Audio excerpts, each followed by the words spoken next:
Mr. Sergeant of Arms, invite the members into the chamber and close the doors. I hereby declare the House of Representatives of the 112th General Assembly of the State of Tennessee now in session. Will the members please stand? Will the visitors in the gallery please stand and remain standing through the Pledge of Allegiance? Representative Griffey will introduce the chaplain of the day. Thank you very much, Mr. Speaker. Members, friends, it's my great honor and privilege to introduce to you Carlton Gerald from Paris, Tennessee. Carlton and I have been friends for a long time. He is the executive pastor of the Tennessee Valley Community Church in Paris. He and his family are also members of that church. They started in 2000. He also has the privilege of serving as the mayor of the city of Paris. He's currently in his third term there. His wife, Norma, is up here today with us, 32 years. She's also a doctor and the director of the Paris Special School District. They have two sons, Trey, whose wife, Emily, Trey's a second-year law student at Memphis School of Law, and Scott, her other son, who graduates from Union University this month with a degree in special education. So it's my distinct privilege to introduce to you Brother Gerald. Thank you. Thank you for having me here today. It's quite an honor to be here. Just real briefly, I want to read something. I was asking the Lord, what do I talk about such a distinguished group of men and women about? And he spoke to me. He said, just talk about what you read this morning. Psalms 106 says, hallelujah, give thanks unto the Lord, for he is good, and his faithful love endures forever. Who can declare the Lord's mighty acts or proclaim all the praise due him? How happy are those who uphold justice, who practice righteousness at all times. Ladies and gentlemen, y'all have a tremendous amount of responsibility and also privilege to serve the people of Tennessee. It's something I hope that most of y'all, and I know that most of y'all don't take it lightly, and that first and foremost, you represent God, but then secondly, the great people of this state.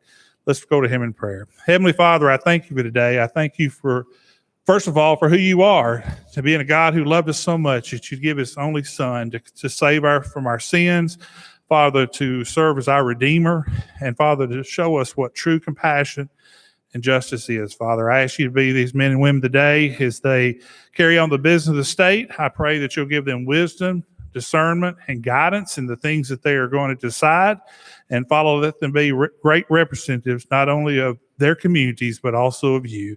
Father, it's your son's name we pray. Amen. Amen. Representative Griffey will lead us in the Pledge of Allegiance. Salute. Pledge. I pledge allegiance to the flag of the United States of America and to the republic for which it stands, one nation, under God, indivisible, with liberty and justice for all.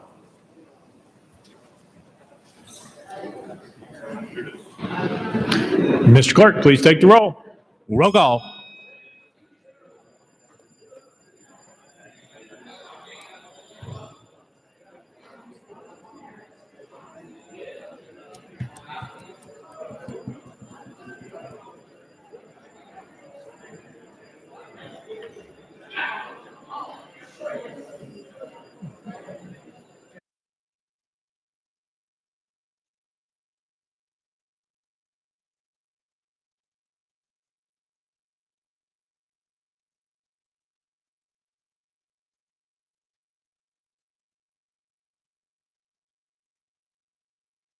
Mr. Clerk, please take the roll. Mr. Speaker, 91 members present. Let the journal reflect the Representatives Byrd, Carter, Cooper are excused. Next order, Mr. Clerk. Welcoming and honoring. Welcoming and honoring.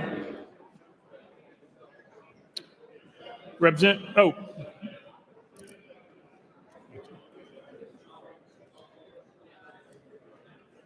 Powers, you're recognized. Thank you, Mr. Speaker. Mr. Speaker, I request that the Sergeant of Arms escort our guest into the chamber.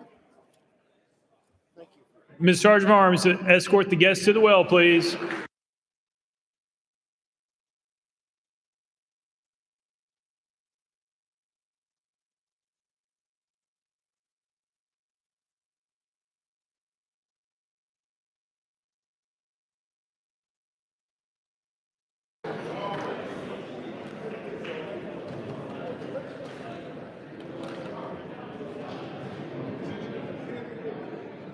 Representative Powers, you are recognized. Mr. Speaker, I recognize that the clerk read the resolution. Mr. Clerk, please read the resolution. House Joint Resolution 503 by Chairman Powers and others, a resolution to honor commend Roane State Community College upon its 50th anniversary.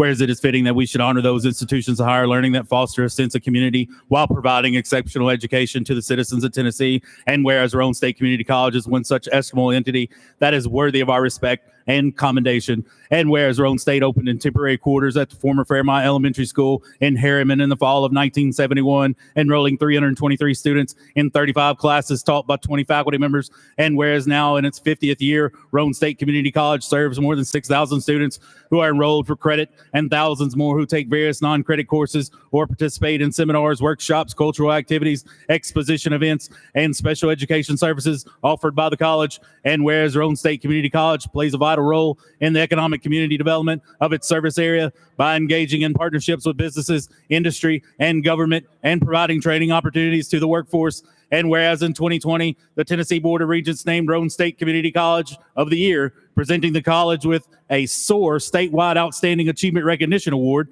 And whereas for 50 years, Roane State has remained true to its vision of being a premier learning institution that transforms lives, strengthens community, and inspires individuals to attain excellence. And whereas this fine institution has served its community and enriched the lives of countless Tennesseans, and for its noteworthy contributions, Roane State Community College should be specially recognized. Now, therefore, be it resolved by the House of Representatives of the 112th General Assembly of the State of Tennessee, the Senate concurring, that we honor and commend Roane State Community College on the celebration of 50 years of dedicated service to the state of Tennessee, extending our gratitude for significant impact this esteemed institution continues to have on the citizens of Tennessee, and wishing the faculty, staff, and students every success in the future. Representative Powers, you're recognized. Thank you, Mr. Speaker. 50 years ago this year, 1971, a couple of monumental things happened in our area. One is I graduated from high school. A lot of people thought that would never happen. Another thing is they started Roane State Community College, and we're very proud of them, and they're here tonight to celebrate their 50-year anniversary.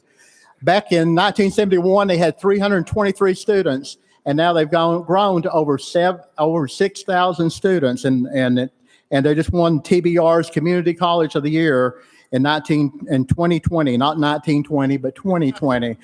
But because of Tennessee Promise and dual enrollment, middle college, and Tennessee Reconnect, all things that you all have worked on and voted for, they have really grown, and it's really taken off and helped so many kids. I guess if I had one word to describe what happened in our area, it's transformative. I've seen kids that would have never gone to college before get to go to college.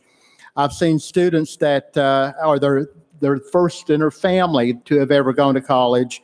And I've also heard stories about a 19-year-old boy that is the first generation that just graduated from middle college and just got accepted into medical school at 19 years old. So there's a lot of good things going on at Roane State, and we're here tonight to celebrate that. And before I turn it over to Senator Yeager, who needs no introduction, I want to introduce my favorite Roane State employee, and it's not Dr. Whaley, but it's my beautiful bride. And she has been a director.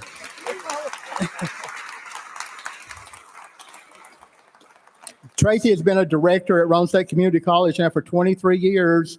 And as of June the 13th, next month, she'll be my director for 34 years. And at this time, I'd like Senator Yeager to come forward and say a few things. Senator Yeager, who's worked on many things with me. Senator Yeager. Thank you, Representative Powers. Mr. Speaker, honorable representatives and distinguished guests, thank you for allowing me to come over and to participate in this ceremony celebrating the 50th anniversary of Roane State Community College. Of course, it's in the home of Roane State in Roane County. The main campus is my home county, and it serves 5 counties in my district. And I can tell you from a lifelong association with Roane State and that experience that Roane State in the last 50 years has become a life-changing institution. It has changed lives through the degree programs for thousands of people.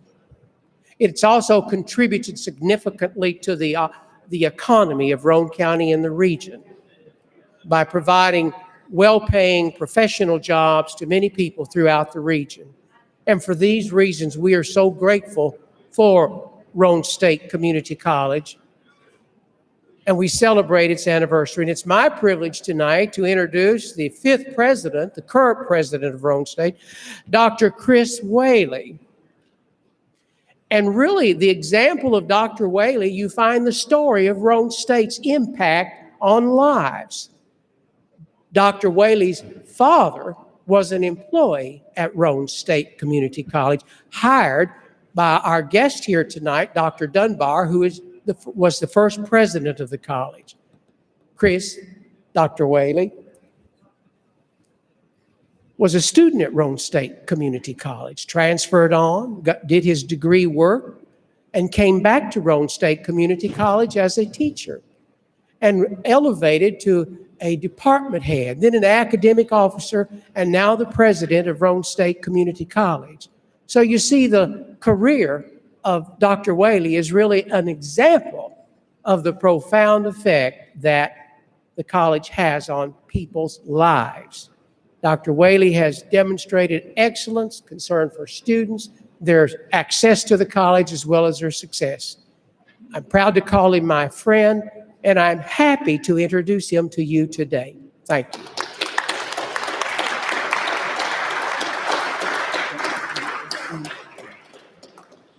Thank you so much, Mr. Speaker, Representative Powers, Senator Yeager. Thank you all for just a brief time to get to be with you this evening. The first thing I want to say is the best thing that happened to me about Rome State, even though the folks are great and the students are great, this lovely woman behind me, she was a freshman when I was a sophomore. I was lucky that she said yes when I asked her out, and I was even more blessed when I asked her to marry me. This is my wife, Cindy, and so I'm glad that she's with me this evening.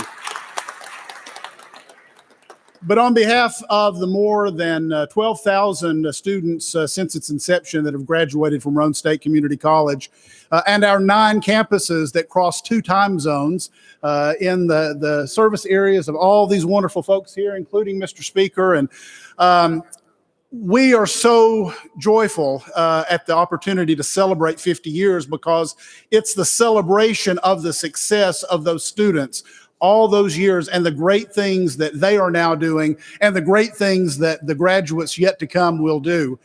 So on behalf of our faculty and staff who work so hard and every day have student access and success at the heart of what they do. But let me tell all of you as I close, the truth is, ladies and gentlemen, we can't do what we do without your support.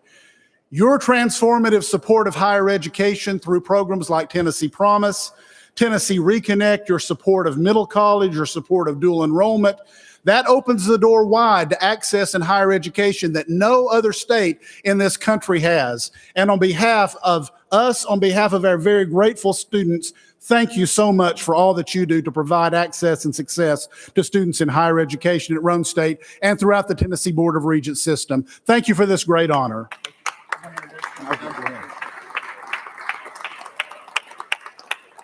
And I promise not to embarrass him, but it's my esteemed pleasure to get to introduce again to you Dr. Kyler Dunbar, the founding president of Rome State Community College, who started it all, blood, sweat, and tears. He and his lovely wife, Sandy, got it all started. We would not be here today without all that this man has done. Dr. Dunbar, sir. It gives Sandy and me great pleasure to be here on the occasion of Senator Yeager's shortest public address. Seriously, I join President Whaley in saying to you, thank you for the great support I saw years ago from 1970 to 1988 at Rome State.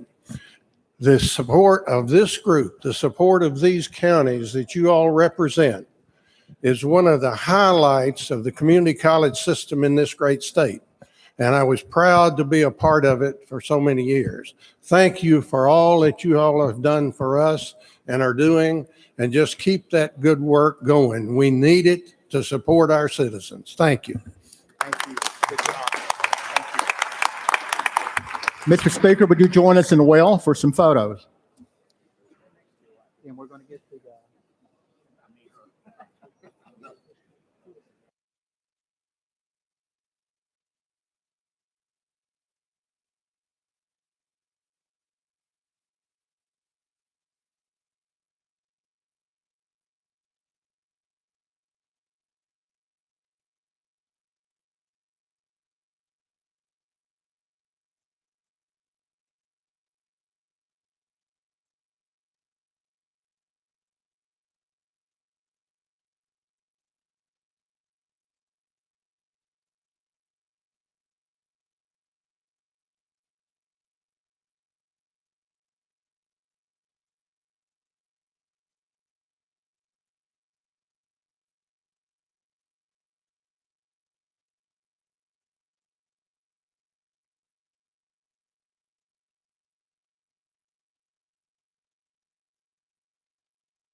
Welcome and honoring Representative Sparks. Thank you, Speaker. Thank you, members. Members, I know this body, both Republican and Democrat, honor and respect and value our correctional officers. I've got some in the gallery. If y'all will stand up. Deputy Chief Chris Fly of Rutherford County, Captain Brian Elrod, Lieutenant Richard Grissom, Lieutenant Glenn Edgegill, Lieutenant David Mutzel. Please make them feel welcome.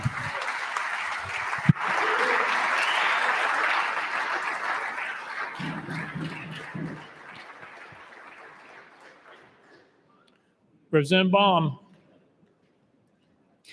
Thank you, Mr. Speaker. I'd like to introduce my oldest of my three children, Elizabeth, in the balcony. She's with us this evening. She has been job shadowing Chair Lady Deborah Moody today. Join me in making her feel welcome. Thank you.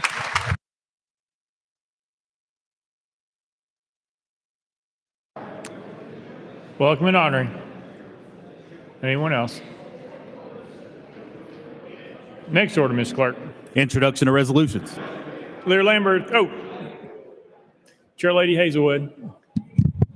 Thank you, Mr. Speaker. I just wanted to take this opportunity to recognize the intern for finance this year. She will be leaving at the end of the week. Hopefully she'll be here a couple days after we're gone. But Ava Pachiana, she's done an amazing job, and I want you all to take a look at this young lady because you're going to hear more about her. She's a junior at Vanderbilt with a 4.0 and with a double major. She's on Peabody Scholarship, so she's here from North Carolina. She chose to get a great education in Tennessee versus just an average one at UNC. She is also Bloomberg's internship this summer in New York City, so she'll be leaving Nashville to go to New York, but I'm sure she'll deal with the downgrade just fine. And she'll be back in Nashville at Vanderbilt for her senior year come the fall, and I've already tried to recruit her for next year, but please give a hand to Ava.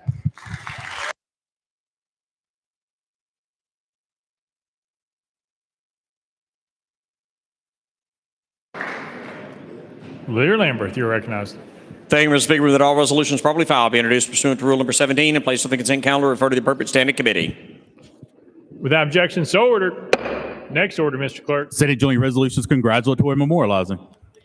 Lear Lambert, you're recognized. Thank you, Mr. Speaker. That all Senate joint resolutions congratulatory and memorializing in line of the desk be placed on the consent calendar pursuant to Rule number 17. Without objection, so ordered. Next order, Mr. Clerk. Resolutions lying over. Lear Lambert, you're recognized. Thank you, Mr. Speaker. I move that all resolutions lying over be referred to the appropriate standing committee. Without objection, so ordered. Next order, Mr. Clerk. Introduction of bills, Senate bills on first consideration. Lear Lambert, you're recognized. Thank you, Mr. Speaker. I move that Senate bills 1,228 and 1,231 transmitted by the Senate be held on the desk pending their third consideration of their companion House bills. Without objection, so ordered. Next order, Mr. Clerk. Senate bills on second consideration, House bills on second consideration, petitions and memorials. Mr. Clerk. Mr. Speaker, under petitions and memorials, we have a letter dated May 3rd, 2021, addressed to the Honorable Tammy Letzler, Chief Clerk of the House of Representatives, State Capitol, second floor, Nashville, Tennessee, 37243. Dear Madam Clerk, please receive the attached, quote, application by address, end quote, from John A. Gentry of Sumner County. Mr. Gentry seeks, 1, restoration of the right to apply for redress of grievance or other proper purpose by address of remonstrance, and 2, reinstatement of the Propositions and Grievances Committee. Respectfully, signed, Representative Johnny Garrett. Thank you, Mr. Clerk. Chairman Zachary, you're recognized. Next order, Mr. Clerk. Reports from standing committees, reports from select committees, calendars. Mr. Speaker, the House has a consent calendar. Chairman Zachary, you're recognized. Thank you, Mr. Speaker. I move passage of the consent calendar on third and final consideration in keeping with Rule 50. Gentleman moves passage of the consent calendar. Probably seconded. Mr. Clerk, any objections have been filed? Mr. Speaker, no objections filed. Any recognition? Chairman Kershaw, you're recognized. Thank you, Mr. Speaker. Members, I want to draw your attention to item number 12 on the consent calendar tonight, because item number 12 is about a group of individuals who put people above profits, and I want to honor them this evening. The Tennessee Distillers had to suspend their tours during COVID-19, and they took it upon themselves to put the needs of others before their own and began producing hand sanitizer instead of whiskey. 23 members of the Tennessee Distillers Guild did that, and they produced nearly 4.5 million gallons of hand sanitizer, donated thousands of gallons to first responders, nursing homes, hospitals, nonprofit organizations, and other essential businesses. And I thought this was pretty interesting. They produced enough hand sanitizer for all 330 million Americans to have a 50 milliliter bottle of hand sanitizer. So that's the sort of impact that the state of Tennessee had on the rest of the nation during COVID-19. I felt it fitting that we honor those distillers. Thank you very much. Thank you. Anyone else seeking recognition? Representative Towns? No, sir. All right. All right. We're voting on the consent calendar. All members in favor vote aye when the bell rings. Those opposed vote no. Lamberth, aye. Has every member voted? Does any member wish to change their vote? Beck, aye.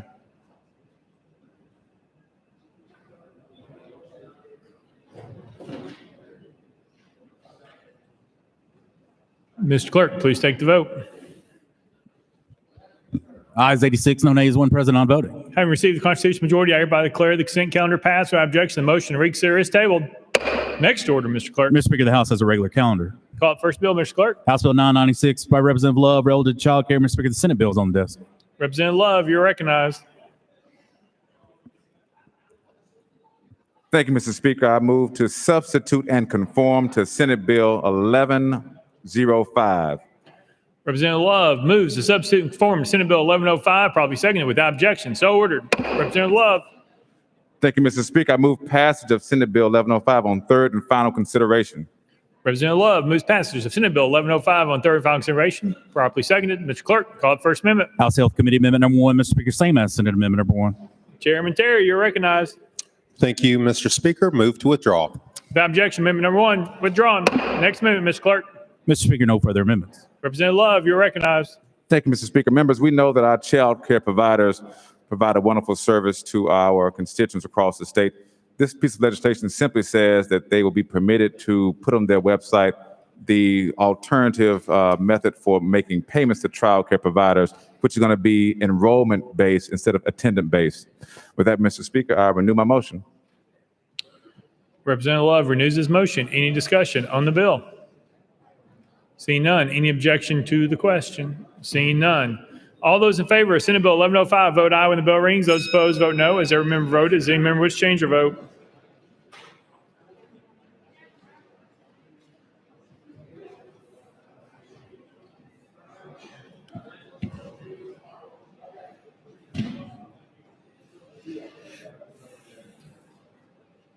Mr. Clerk, please take the vote. Ayes 87, no nays. Senate Bill 1105 having received the constitutional majority, I hereby declare passed. Without objection, the motion to reconsider is tabled. Call up next bill, Mr. Clerk. House Bill 370 by Representative Cassidy, relative to quarantine procedures. Representative Cassidy, you're recognized. Thank you, Mr. Speaker. I move passage of House Bill 370 on third and final consideration. Representative Cassidy moves passage, probably seconded. Mr. Clerk, call it first amendment. House Health Committee Amendment number 1. Chairman Terry, you're recognized. Thank you, Mr. Speaker. Move to adopt. Chairman Terry moves adoption of amendment number 1, probably seconded. Any discussion on the amendment? Seeing none. All those in favor of amendment number 1, say aye, aye. All those opposed say no. The ayes have it. You adopted. Next amendment, Mr. Clerk. House Government Operations Committee Amendment number 1, Mr. Speaker, filed as House Amendment 2. Chairman Reagan, you're recognized. Thank you, Mr. Speaker. This amendment adds the total number of false positive tests, if known, to the information published on the website. Move to adopt. Chairman Reagan moves adoption of amendment number 2, probably seconded. Any discussion on the amendment? Seeing none. All those in favor of amendment number 2 say aye, aye. All those opposed say no. The ayes have it. You adopted. Next amendment, Mr. Clerk. Mr. Speaker, no further amendments. Representative Cassidy, you're recognized. Mr. Speaker, this legislation, upon the next state of emergency that's declared due to a disease, an outbreak, or an epidemic or a pandemic, the Department of Health will publish 4 items on their website. They will post the total positive tests from this latest state of emergency from a disease, outbreak, epidemic, or pandemic, and the types of tests used and the number of disease outbreaks that tested positive, and finally, the number of asymptomatic cases. I renew my motion. Representative Castleton renews this motion. Any discussion on the bill? Any objection to the question? Seeing none. All those in favor of House Bill 370 as amended to vote aye when the bell rings. Those opposed vote no. Has every member voted? Does any member wish to change their vote?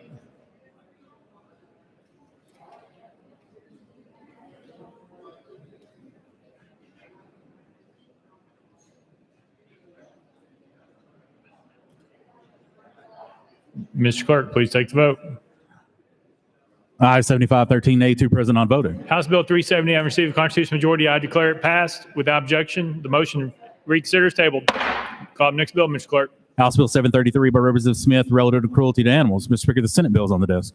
Representative Smith, you're recognized. Thank you, Speaker Sexton. I move to substitute and conform to Senate Bill 166. Representative Smith moves to substitute and conform to Senate Bill 166, probably second without objection. So ordered. Representative Smith. Thank you, Mr. Speaker. I move passage of Senate Bill 166 on third and final consideration. Representative Smith moves passage of Senate Bill 166 on third and final consideration, probably second. Mr. Clerk, call the First Amendment. House Criminal Justice Committee Amendment number 1.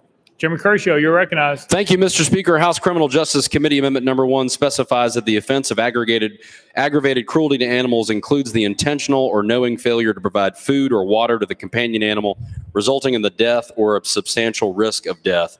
With that explanation, Mr. Speaker, I move adoption of House Criminal Justice Committee Amendment number 1. Chairman Kershaw moves adoption of House Amendment number 1, properly seconded. Any discussion on the amendment? Seeing none. All those in favor of adoption of House Amendment number 1 say aye. Aye. All those opposed say no. The ayes have it. You adopted. Next amendment, Mr. Clerk. Mr. Speaker, no further amendments. Representative Smith, you're recognized. Thank you, Mr. Speaker. Current law defines aggravated cruelty to be done in a conduct to be done and carried out in a depraved and sadistic manner. What this bill does is it specifies in code that a person will commit aggravated cruelty to a companion or a domestic animal when there is no justifiable purpose, and the person will knowingly kill, maim, torture, crush, burn, drown, suffocate, mutilate, starve, or otherwise cause serious physical harm or injury to a companion animal, or intentionally or knowingly fail to provide food and water. And with that, Mr. Speaker, I renew my motion. Representative Smith renews her motion. Any discussion on the bill? Any objection to the question? Seeing none. All those in favor of Senate Bill 166 as amended vote aye when the bell rings. Those opposed vote no. As every member voted, does any member wish to change their vote?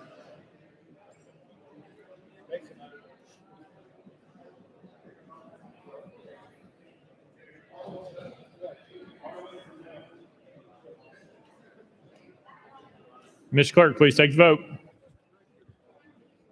Ayes 92, no nays. Senate Bill 166 having received the constitutional majority, I hereby declare passed without objection. The motion reconsider is tabled.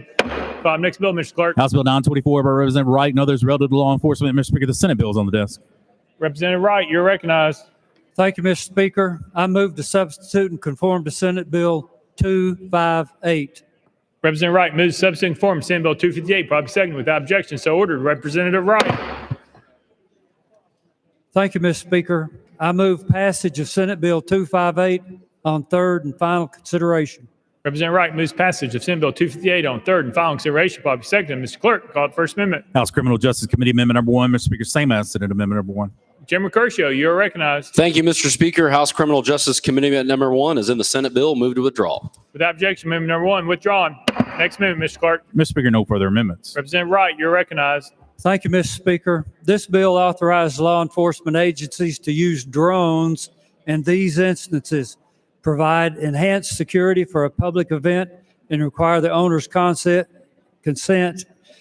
if the event occurs on private property. Second is to provide coverage during a declared natural disaster, or third, to investigate the scene of a crime. It also extends the time of which law enforcement shall delete the footage from 3 to 15 days unless part of an investigation. There is a sunset clause for July the 1st, 2024. The goal of this bill is keeping Tennesseans safe by providing law enforcement this tool. Pending discussion, I renew my motion. Representative Wright renews his motion. Any discussion on the bill? Representative Williams, you're recognized. Thank you, Mr. Speaker. Thank you, Chairman, for this bill. I didn't get a chance to hear this bill in committee. I got an opportunity to look at it before we got up here. I think the reason why this bill is really important is many of you may know that in many districts across the state, in Putnam County, where the speaker and I serve, there was a tornado on March 3rd. Last year, when that happened, all the roads were cut off because of the downed trees and power lines. And so if it weren't for an independent third party, they couldn't go in and assess the damage and know where to send resources. What this bill would allow our local law enforcement to do is to go out and help triage or inspect the areas and make sure we got them there. So just want to thank thank the sponsor for the bill. It's really important. It is truly a public safety bill. Thank you. Thank you. Any further discussion? Any objection to the question? Seeing none. All those in favor of Senate Bill 258, vote aye when the bell rings. Those opposed, vote no. As every member voted, does any member wish to change their vote?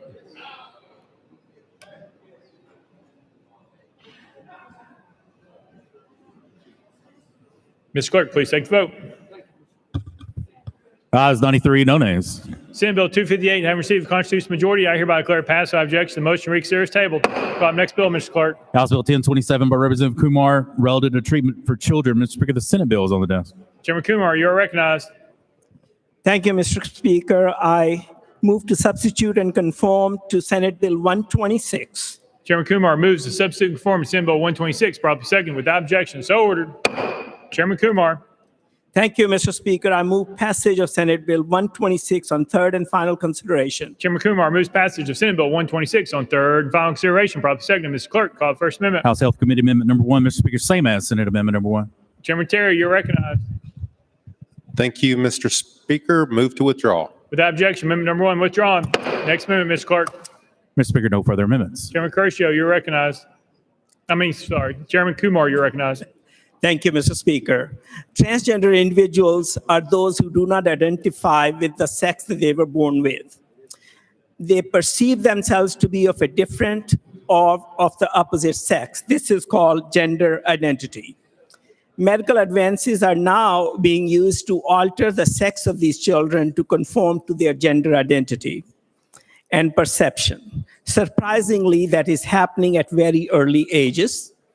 Prepubertal minors as young as 8 to 10 years old may receive medications called puberty blockers to delay and postpone puberty, subsequently leading to time for further determination, surgery, and interventions. Senate Bill 126 prohibits puberty blockers and hormone therapy in prepubertal minors. There is a need to protect these very young children from making life-altering decisions at such a young age for which they are not ready. This bill does not change the current practice of medicine. Mr. Speaker, I renew my motion. Chairman Kumar renews his motion. Any discussion on the bill? Representative Mitchell. Yeah, thank you, Mr. Speaker. Yeah, sponsor, is there any other standard of care that we codify? Chairman Kumar. Thank you, Mr. Speaker. Yes, Mr. Representative, we do it off and on as necessary.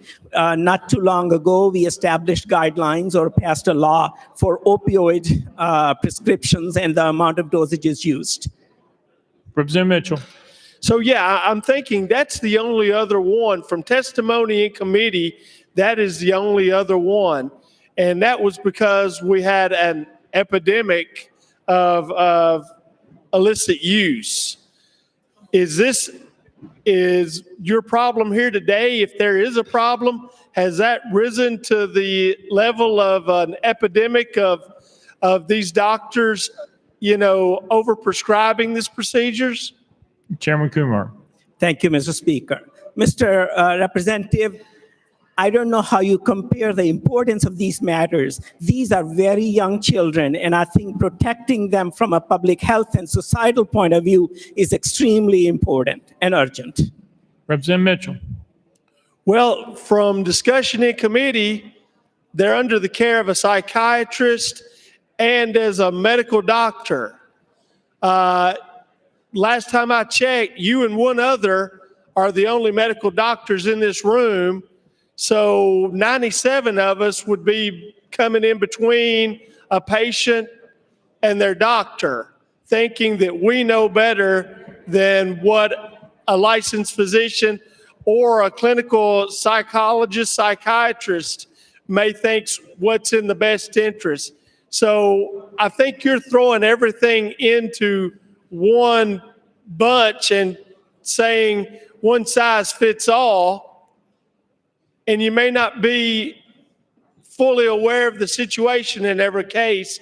So we're handcuffing the hands of a physician who I don't think in all your years of practicing medicine, you had ever wanted me to be telling you how to better practice your occupation, because I think you may have went to school a year or two longer than I did, and I don't see fit that I should be telling people how to practice medicine when I'm not qualified, nor is 95% of this room qualified to get in between a doctor and their patient. So with that being said, Mr. Sponsor, I'm going to have to vote against your bill. Thank you. Chairman Kumar. Thank you, Mr. Speaker. Well, thank you for your remarks, but I would like to put it on record that the physician who testified in committee agreed that we are not interfering with her practice. I think we have a lot of respect for the medical profession. I will be among the first to protect the work of my profession, but at the same time, these children are simply too young. At age 7 or 8, they are not ready to make these lifelong decisions with great consequences, even if under the care of best healthcare professionals. Thank you, Mr. Speaker. Representative Clemens. Thank you, Mr. Speaker. And sponsor, the type of medical treatment that you're discussing here, is it currently being provided to any minor in Tanner Stage 1 development? Chairman Kumar. It is not at this time. Representative Clemens. And it's true that we heard testimony, for those who weren't in the committee, that the current standard of care is not to even begin this type of medical treatment until Tanner Stage 2 development. Is that correct? Chairman Kumar. Yes, that is correct. Representative Clemens. And could you please explain to our colleagues what Tanner Stage 2 development is? Chairman Kumar. Thank you, Mr. Speaker. Tanner stages of various stages of puberty development. At stage 1, none of the secondary pubertal characteristics have developed yet. And stage 2, early development of secondary sexual characteristics is occurring, and it progresses on to Tanner Stage 5 when those organs and signs are fully developed. Representative Clemens. Thank you, Mr. Speaker. And if you recall, can you please describe, for the benefit of our colleagues, what type of treatment and counseling was required under the current standard of care provided by those, such as those at Vanderbilt University Medical Center, with regard to mental health and other matters prior to any treatment of this type whatsoever? Chairman Kumar. Yes, I could describe it to you, Representative Clemens, but really I'm not an authority on rendering that treatment. All we are saying is a child who's 7 or 8 years old, even under the care of the best mental health care professionals, is not ready to make these decisions about their gender and about their sexual development, taking hormones, and the future course of their life. This child is really too young. Also, to answer your question that this is not being done, yes, the physician agreed that we are not interfering with her practice. But the problem is, then why are we doing it? The problem is that in 2017, the Endocrine Society published guidelines, and they said it should not be done below age 16. Guess what? It's now being done at age 13 or 14. And that is what we are afraid of, that there is a mission creep where these very young children are being treated. And it is our duty to protect them as legislators. This is not a medical decision. Thank you, Mr. Speaker. Representative Clemens. Thank you, Mr. Speaker. And I guess I would just emphasize the fact that as the doctor or the sponsor would readily agree that science does advance, and the medical provider who testified in the health committee testified that multiple mental health professionals are required to see children who are in Tanner Stage 2. Tanner Stage 2 children are not 7 or 8 years old. This is the current standard of care being practiced as evidenced by medical testimony in the health committee, yet we're codifying the standard of care. This is absolutely unnecessary. The only other time we have codified a standard of care of medical professionals, even though many have tried, is during the opioid crisis when we tried to address it. And that's because doctors were handing out opioids like candy. This is an entirely different scenario. We're codifying the existing standard of care merely to target a specific type of child, an individual who is very vulnerable. This is completely unacceptable for this body. This law is completely unnecessary as it is the existing standard of care. Medical professionals across the state of Tennessee, such as those at Vanderbilt University Medical Center that I'm proud to represent, follow this standard of care. They establish this, they follow the science, and they know what they are doing. This body does not interfere and interject itself into the practice of medicine in this manner. Thank you, Mr. Speaker, and thank you, sponsor. Chairman Kumar. Thank you, Mr. Speaker. Mr. Representative, I would like to point out that you're being confused. We are not interfering with Tanner 2 treatment at all. We are not interfering with treatment of stage Tanner 2 puberty at all. And the physician that you're referring to, yes, she's a very well, highly qualified, experienced specialist. She agreed that we are not interfering with her practice. Again, it is to protect children who are very, very young. Even when you say it is justified in Tanner Stage 2, they are not 7 or 8, so they are 10 or 12 or 13 years old. That is still very, very young. It is all about protecting these children. Thank you, Mr. Speaker. Thank you. Representative Stewart. Pass. Representative Beck.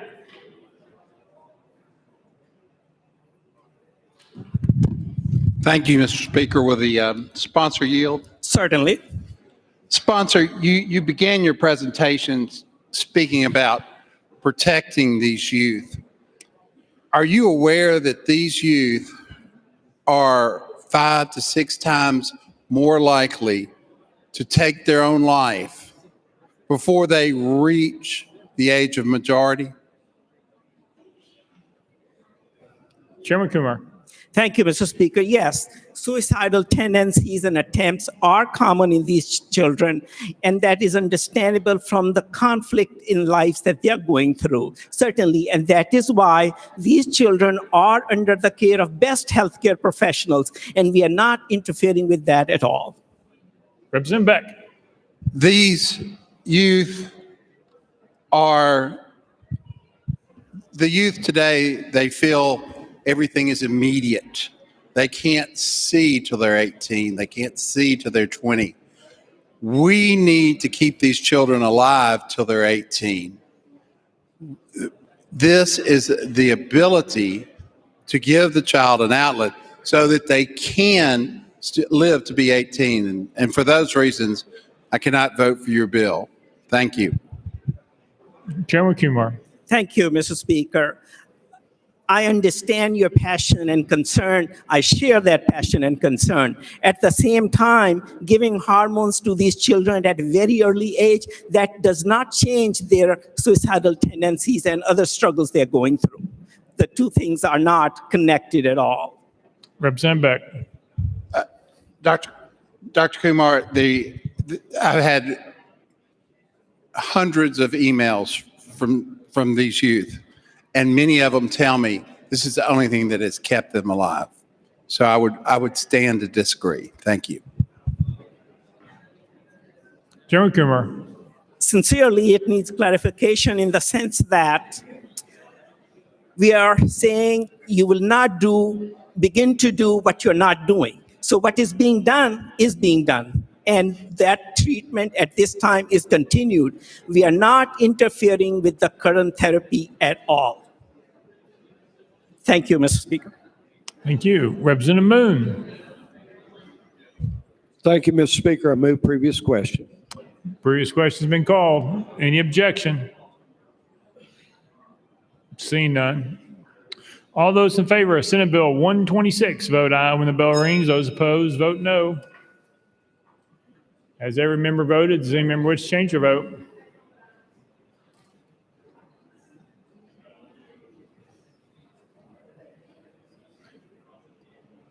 Let the journal reflect Representative Halsey is excused. Mr. Clerk, please take the vote. Aye, 67, 24 nays. Senate Bill 126, having received the constitutional majority, I hereby declare pass without objection. The motion to reconsider is tabled. Call up next bill, Mr. Clerk. House Bill 864 by Representative Chisholm and others relative to nurses. Mr. Speaker, the Senate bill is on the desk. Representative Chisholm, you are recognized. Thank you, Mr. Speaker. I move to substitute and conform to Senate Bill 19. Representative Chisholm moves to substitute and conform to Senate Bill 19 without objection. So ordered. Representative Chisholm. Thank you, Mr. Speaker. I move passage of Senate Bill 19 on third and final consideration. Representative Chisholm moves passage of Senate Bill 19 on third and final consideration. By second, Ms. Clerk, call up First Amendment. Mr. Speaker, no amendments filed. Representative Chisholm, you are recognized. Thank you, Mr. Speaker. House Bill 864 expands the offenses of assault against a first responder and aggravated assault against a first responder to include offenses against nurses. Over the summer, we passed legislation to further protect our first responders. And this bill includes our nurses who have been not only the front lines of this pandemic, but also the gatekeepers of the health of our state. So with that, not only do I ask for your support in this legislation, I ask that you sign on as well. And with that, Mr. Speaker, I renew my motion. Representative Chisholm renews his motion. Any discussion on the bill? Any objection to the question? Seeing none. All those in favor of Senate Bill 19, vote aye when the bell rings. Those opposed, vote no. Has every member cast their vote? Does any member wish to change their vote?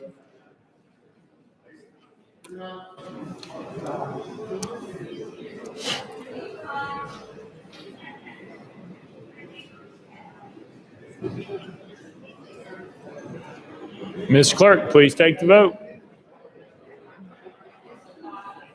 Ayes 92, no nays.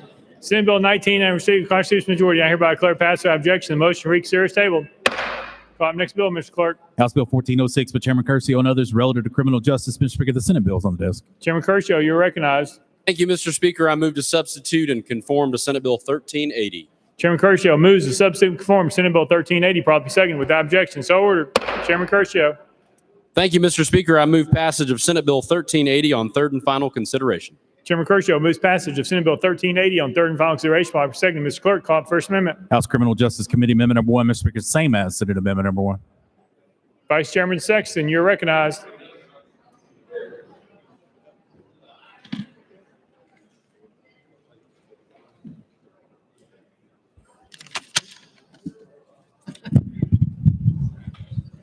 House Criminal Justice Committee Amendment number 1 is in the Senate bill. Therefore, Mr. Speaker, I move to withdraw House Criminal Justice Committee Amendment number 1. Without objection, amendment number 1 withdrawn. Next amendment, Mr. Clerk.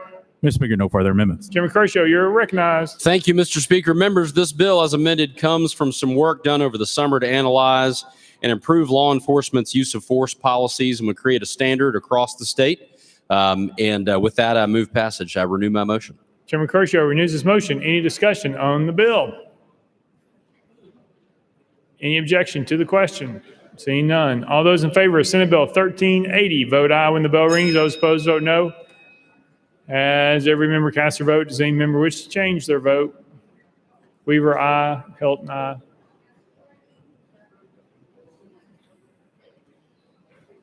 Mr. Clerk, please take the vote. Ayes 90, no nays. 2 present, not voting. Senate Bill 1380, having received the constitutional majority, I hereby declare passed without objection. The motion to reconsider is tabled. Call up next bill, Mr. Clerk. House Bill 73 by Representative Hurt and others relative to education. Mr. Speaker, the Senate bill is on the desk. Representative Hurt, you're recognized. Thank you, Mr. Speaker. I move to substitute and conform to Senate Bill 739. Representative Hurt moves substitute and conform to Senate Bill 739, probably second without objection. So ordered. Representative Hurt. Thank you, Mr. Speaker. I move passage of Senate Bill 739 on third and final consideration. Representative Hurt moves passage of Senate Bill 739 on third and final consideration. Mr. Clerk, properly second, call it First Amendment. House Education Administration Committee Amendment number 1. Mr. Speaker, it's included in Senate Amendment number 1. Chairman White, you're recognized. Thank you, Mr. Speaker. I move to withdraw. Without objection, amendment number 1 withdrawn. Next amendment, Mr. Clerk. House Finance Ways and Means Committee Amendment Number 1 filed as Amendment 2. Mr. Speaker, it's included in Senate Amendment Number 1. Chair Lady Hazelwood, you're recognized. Thank you, Mr. Speaker. Move to withdraw. Without objection, amendment number 2 withdrawn. Next amendment, Mr. Clerk. Mr. Speaker, no further amendments. Representative Hurt, you're recognized. Thank you, Mr. Speaker. Recognizing an arising challenge in our schools, Governor Lee has brought forward a large investment in the mental health needs of the students in our K-12 schools. In a year where our state is blessed with abundant one-time funding, the governor, and hopefully the General Assembly after today, believes that a wise use of these dollars is an investment that will have an impact well into the future. Allocating $250 million in the budget, this legislation lays out a framework for how these dollars can be invested now and be utilized long-term. After working with the Department of Education, Department of Mental Health, Department of Finance and Administration, and the State Treasurer's Office, we believe Senate Bill 739 will set a strong base for how these funds should be used and overseen. This is a start at what we hope will be a fund that builds and grows over time and has flexibility in how it can be used to address issues that are known now and unknown challenges that we may face in the future. If passed, this legislation accomplishes the following: establishes the K-12 Mental Health Trust Fund Act, designate trustees to oversee the fund. Those trustees are the state treasurer as the chair, the comptroller, the secretary of state, the commissioner of finance. It allows the trust to invest these funds for the first time in fiscal year 21-22. It creates 2 accounts for the funds to be deposited in. 90% of the investment must go into the endowment account and constitutes the principal of the fund. 10% would be placed in a special reserve account. The fund is split this way to ensure a portion of this fund is liquid for use and distributions. The fund is allowed to accept gifts, contributions, bequests, etc. The principal of the fund may not be expended for any purpose. The trustees will annually determine how much funding can be allocated for expenditure based on return. The funds may be made available will be used. The funds made available will be used by the Department of Mental Health in consultation with the Department of Education and must be expended for use of K through 12 students. And with that, Mr. Speaker, I renew my motion. Representative Hurt renews his motion. Any discussion on the bill? Chairman Dixie. Just a really quick question, and this is from my understanding. Is there a reason that this trust was created rather than it go into the BEP for the regular funding? Representative Hurt. Thank you, Mr. Speaker, and thank you for that question. The trust was created so it will be there over time to renew. We won't have to go back and look for more funding, and the funds will remain there using the returns off of it to run the program moving forward, so it will be there for long term. Chairman Dixie. Right. Well, I guess from my understanding, if it was included in the BEP, wouldn't it always be in there as well, or is that something that we have to fund year after year? Representative Hurt. Thank you, Mr. Speaker, and thank you for that. No, it would have to be recurring funding we would look for each year to continue to put into the BEP.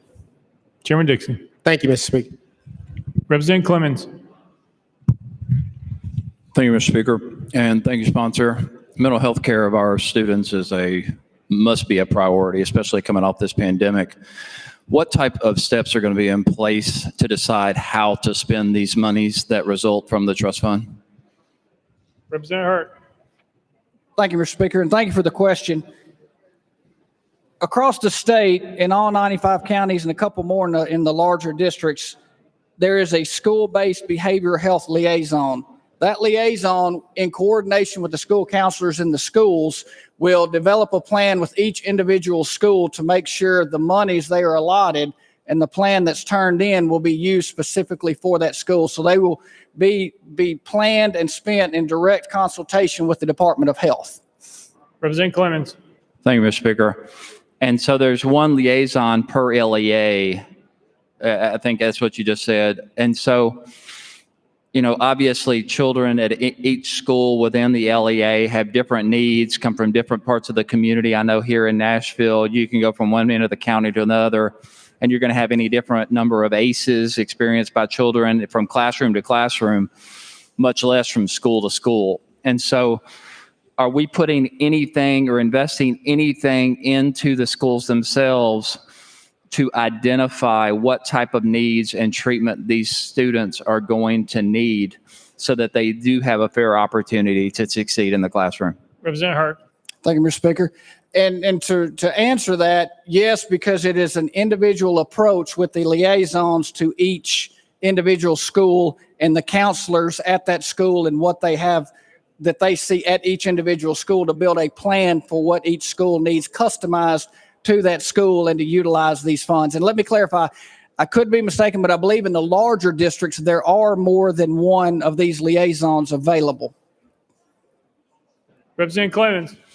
Thank you, Mr. Speaker. And while this is not certainly my preferred way, like our chairman's concerns, I would love to see us have a recurring investment in this year after year of a significant amount of money, in addition to screening students for their individual needs. You know, this is a step in the right direction. I will openly admit and support this legislation because, again, the mental health care needs and behavioral health care needs of our children must be a priority. Unless our children are healthy physically and mentally, they will not be able to learn. So while this isn't my preference, I do appreciate the investment by the state of Tennessee in this matter, and hopefully it pays off on an annual basis in an amount sufficient to address the needs. Thank you, Mr. Speaker. Members, we have another person on the list, but before we do, let's thank the beloved comptroller and the current comptroller.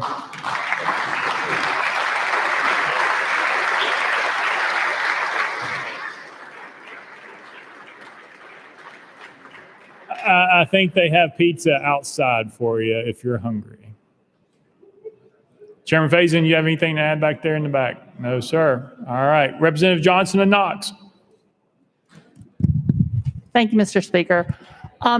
So my question is, what do you project would be the return yearly? I've heard estimates in a good year, perhaps 7 million. Do you have projections for what that might look like? Representative Hart. Thank you, Mr. Speaker.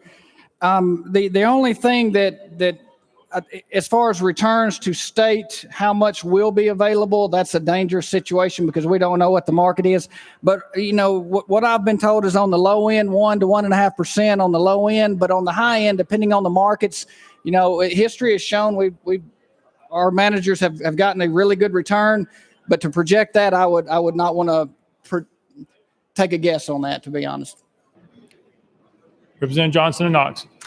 Thank you. I know that that's a tough thing to do. I understand that. And I do think that we need to fund mental health. But again, what I've heard on projected returns from, you know, the best standpoint to mid-range to the lowest is really barely enough to take care of 2 large school systems, and especially not statewide.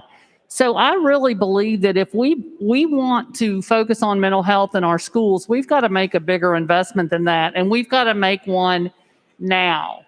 So, you know, I would just ask that we consider as we go doing something to increase this number and increase the amount that goes into the BEP as recurring, because these mental health needs are not going to go away. As someone who has worked with kids with behavioral health and mental health issues, they're only increasing as we go. It's not going the reverse direction. So I just think that we need to do so much more. Thank you. Any further discussion? Seeing none. Any objection to the question? Seeing none. All those in favor of Senate Bill 739, vote aye when the bell rings. Those opposed, vote no. As there a member cast your vote, any member wish to change your vote? Sparks, aye. Hurt, aye. Helton, aye. Cochran, aye. Dixie, aye. Love, aye.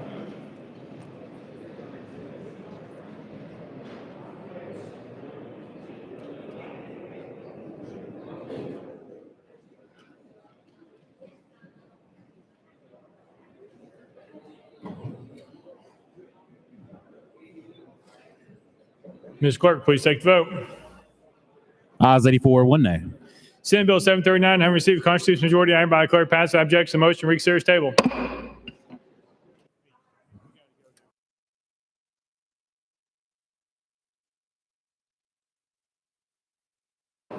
Representative Towns, you're recognized at your desk. Thank you, Mr. Speaker. Mr. Speaker, after consultation with both of the leaders, I move to call item 34 SJR 80 up out of order, sir.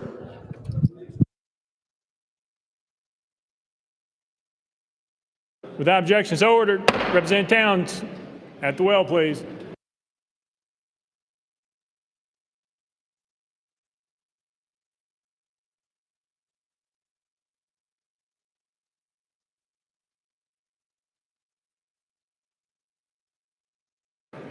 Representative Towns, you're recognized. Thank you, Mr. Speaker. Mr. Speaker, I request the clerk read SJR 80 for its second reading. Ms. Clerk, please read the resolution. Senate Joint Resolution 80 on its second reading. A resolution to propose an amendment to Article 1, Section 33 of the Constitution of Tennessee to prohibit slavery and involuntary servitude. Whereas Senate Joint Resolution number 159 of the 111th General Assembly, which proposed amendment of Article 1 of the Constitution of Tennessee relative to prohibiting slavery and involuntary servitude, was considered and agreed upon by a majority of all the members elected to each of the two houses, as shown by the yeas and nays entered on their journals. And whereas each resolution proposing such amendment was published in accordance with Article 11, Section 3 of the Constitution of Tennessee, and whereas freedom from slavery and involuntary servitude is a right of every individual within the United States and any place subject to its jurisdiction, which right is secured by the 13th Amendment of the Constitution of the United States, and whereas the Tennessee General Assembly ratified the 13th Amendment in April 1865, now therefore be it resolved by the Senate of the 112th General Assembly of the State of Tennessee, the House of Representatives concurring, that a 2/3 majority of all the members of each house concurring, as shown by the yeas and nays entered on their journals, that it is proposed that Article 1, Section 33 of the Constitution of Tennessee be amended by deleting the section and substituting instead the following. Section 33, slavery and involuntary servitude are forever prohibited. Nothing in this section shall prohibit an inmate from working when the inmate has been duly convicted of a crime. Be it further resolved that in accordance with Article 11, Section 3 of the Constitution of Tennessee, the foregoing proposed amendment shall be submitted to the people at the next general election in which a governor is to be chosen, the same being the 2022 November general election. And the Secretary of State is directed to place such proposed amendment on the ballot for that election. Be it further resolved that the Clerk of the Senate is directed to deliver copies of this resolution to the Secretary of State, with this final resolving clause being deleted from such copies. Representative Towns, you're recognized.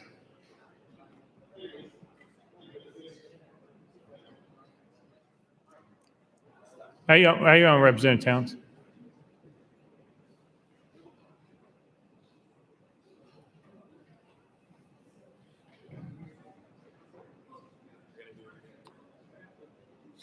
Mr. Clerk. Mr. Speaker, I apologize to the body and to the sponsor. There was an error in the reading, and as this is a constitutional amendment, since there was an error in the reading, I will have to read it again from the beginning.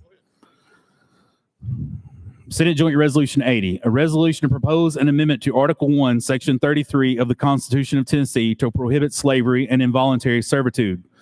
Whereas Senate Joint Resolution number 159 of the 111th General Assembly, which proposed amendment of Article 1 of the Constitution of Tennessee relative to prohibiting slavery and involuntary servitude, was considered and agreed upon by a majority of all the members elected to each of the two houses, as shown by the yeas and nays entered on their journals. And whereas such resolution proposing such amendment was published in accordance with Article 11, Section 3 of the Constitution of Tennessee, and whereas freedom from slavery and involuntary servitude is a right of every individual within the United States and any place subject to its jurisdiction, which right is secured by the 13th Amendment to the Constitution of the United States, and whereas the Tennessee General Assembly ratified the 13th Amendment in April 1865, now therefore be it resolved by the Senate of the 112th General Assembly of the State of Tennessee, the House of Representatives concurring, that a 2/3 majority of all the members of each house concurring, as shown by the yeas and nays entered on their journals, that it is proposed that Article 1, Section 33 of the Constitution of Tennessee be amended by deleting the section and substituting instead the following. Section 33, slavery and involuntary servitude are forever prohibited. Nothing in this section shall prohibit an inmate from working when the inmate has been duly convicted of a crime.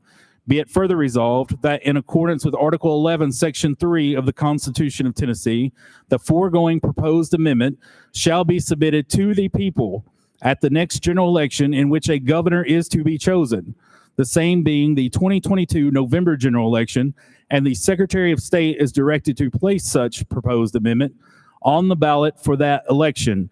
Be it further resolved that the clerk of the Senate is directed to deliver copies of this resolution to the Secretary of State, with this final resolving clause being deleted from such copies.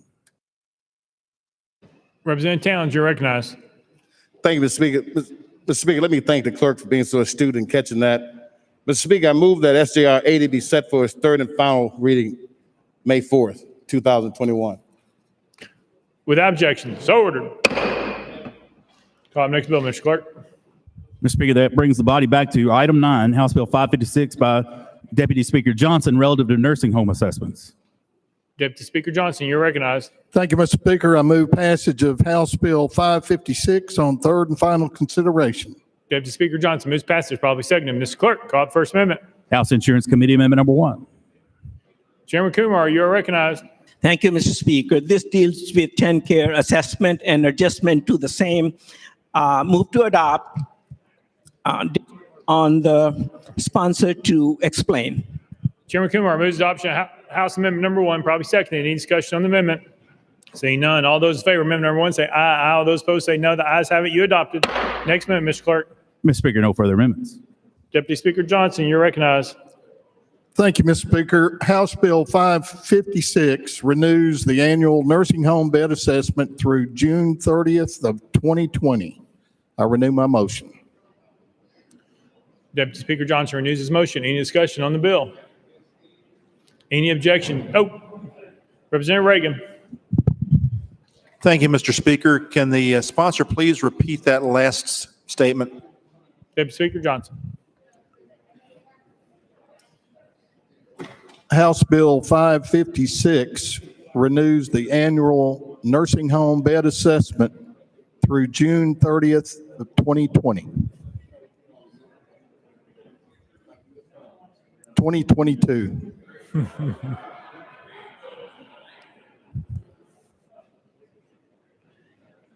Very good. Any further discussion? Any objection to the question? Seeing none. All those in favor of House Bill 556 as amended, vote aye when the bell rings. Those opposed, vote no. Has every member voted? Does any member wish to change their vote?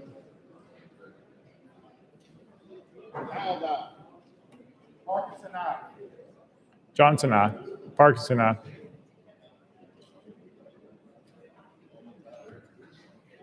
Mr. Clerk, please take the vote. Ayes 91, 1 nay, 2 present, unvoted. House Bill 556, having received a constitutional majority, I hereby declare passed. Without objection, the motion to reconsider is tabled. Call up next bill, Mr. Clerk. House Bill 555 by Deputy Speaker Johnson relative to certificates of need for nursing home beds. Deputy Speaker Johnson, you are recognized. Thank you, Mr. Speaker. I'd like to roll House Bill 555 to the hill of today's calendar. Without objection, roll to the hill. Call up next bill, Mr. Clerk. House Bill 123 by Chairman Howe relative to special license plates. Mr. Speaker, the Senate bill is on the desk. Chairman Howe, you are recognized. Thank you, Mr. Speaker. I move to substitute and conform to Senate Bill 138. Chairman Howe moves to substitute form Senate Bill 138, probably second without objection. So ordered. Chairman Howe. Thank you, Mr. Speaker. I move passage of Senate Bill 138 on third and final consideration.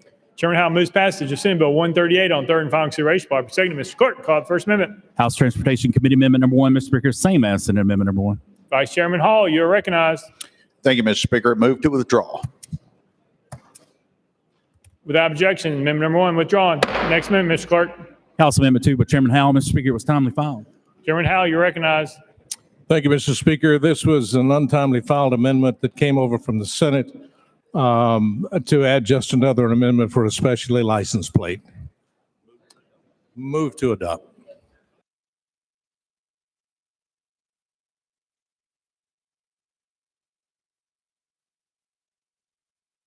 Members, just to let you know, that was timely filed, not untimely filed. Chairman Howell moves adoption of amendment number 2. Properly second. Any discussion on the amendment? Any objection to a voice vote? Seeing none. All those in favor of amendment number 2 say aye. Aye. All those opposed say no. The ayes have it. You adopt it. Next amendment, Mr. Clerk. Mr. Speaker, no further amendment. Chairman Howell, you're recognized. Thank you, Mr. Speaker. This is the annual Transportation Omnibus Bill for specially licensed plates with a total of 21 new license plates to hit the streets in Tennessee. With that, I renew my motion. Chairman Howell renews his motion. Any discussion on the bill? Any objection to the question? Seeing none. All those in favor of Senate Bill 138 as amended, vote aye when the bell rings. Those opposed, vote no. As every member cast a vote, does any member wish to change their vote?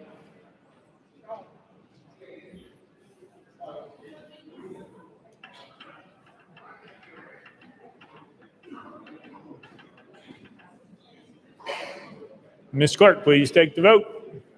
Ayes 93, no nays. Senate Bill 138, having received a constitutional majority, I hereby declare passed without objection. The motion to reconsider is tabled. Call up next bill, Mr. Clerk.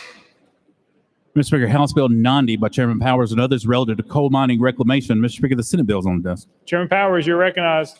Thank you, Mr. Speaker. I move that it be rolled one place on the calendar. Without objection, rolled one space. Call up next bill, Mr. Clerk.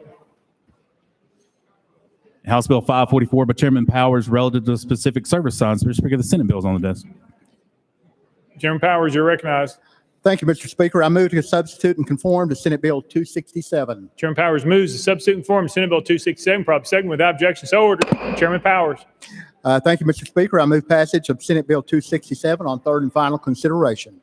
Chairman Powers moves passage of Senate Bill 267 on third and final consideration. Proper second. Mr. Clerk, call the first amendment. House Transportation Committee Amendment number 1. Mr. Speaker, same as Senate Amendment number 1. Chairman Howell, you're recognized. Thank you, Mr. Speaker. Move to withdraw. Without objection, amendment number 1 withdrawn. Next amendment, Mr. Clerk. Mr. Speaker, no further amendments. Excuse me, Mr. Speaker. House Finance Ways and Means Committee Amendment number 1 filed as House Amendment 2. Chair Lady Hazelwood, you are recognized.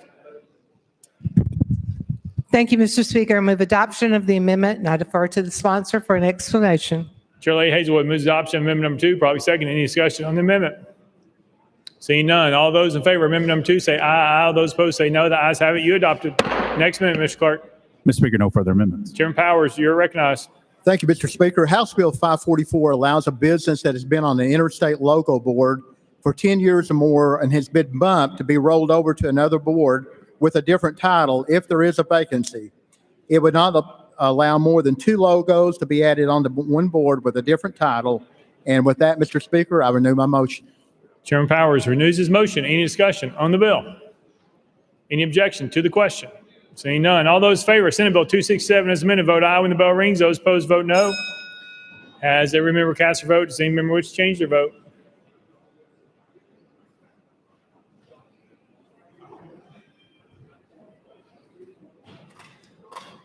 Ms. Clerk, please take the vote.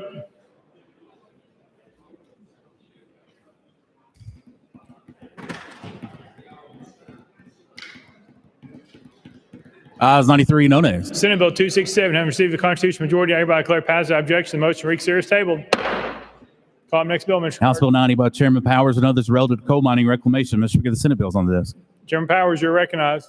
Thank you, Mr. Speaker. I move to substitute and conform to Senate Bill 742. Chairman Powers moves substitute and conform to Senate Bill 742, probably second without objection. So ordered. Chairman Powers. Thank you, Mr. Speaker. I move passage of Senate Bill 742 on third and final consideration. Chairman Powers moves passage of Senate Bill 742 on third and final consideration, probably second. Mr. Clerk, call up first amendment. House Agriculture and Natural Resources Committee Amendment number 1. Mr. Speaker, it's the same as Senate Amendment number 1. Chairman Halford, you are recognized.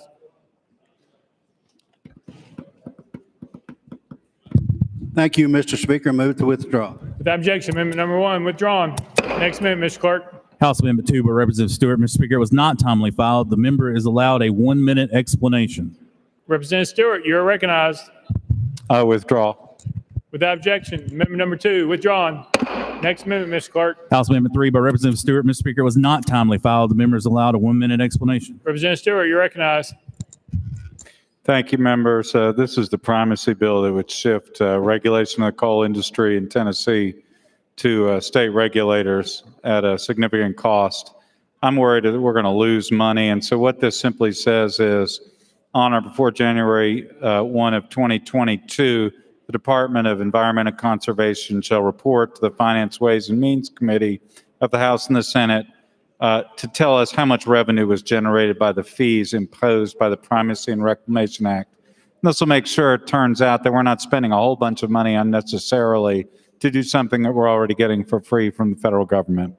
That's the only thing the amendment does. Representative Stewart, do you move to consider or withdraw? Thank you, Mr. Speaker, and I move for the consideration of the amendment. You've heard the motion. We're voting for consideration of amendment number 3. All of those in favor of considering amendment number 3, vote aye when the bell rings. Those opposed, vote no. Has every member voted? Does any member wish to change their vote?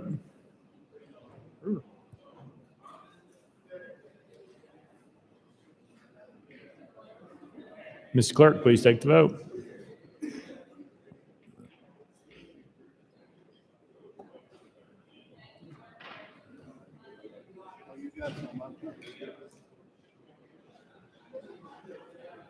Ayes 27, 63 nays, one present not voting. In accordance with Rule 60B, having failed to receive the necessary 2/3 vote, the motion to consider amendment number 3 fails. Next amendment, Mr. Clerk. Mr. Speaker, no further amendments.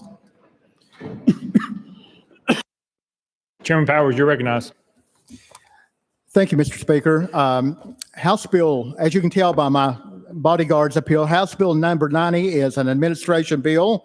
It's presently OSM, or the Office of Surface Mining and Reclamation, regulates surface mining in Tennessee.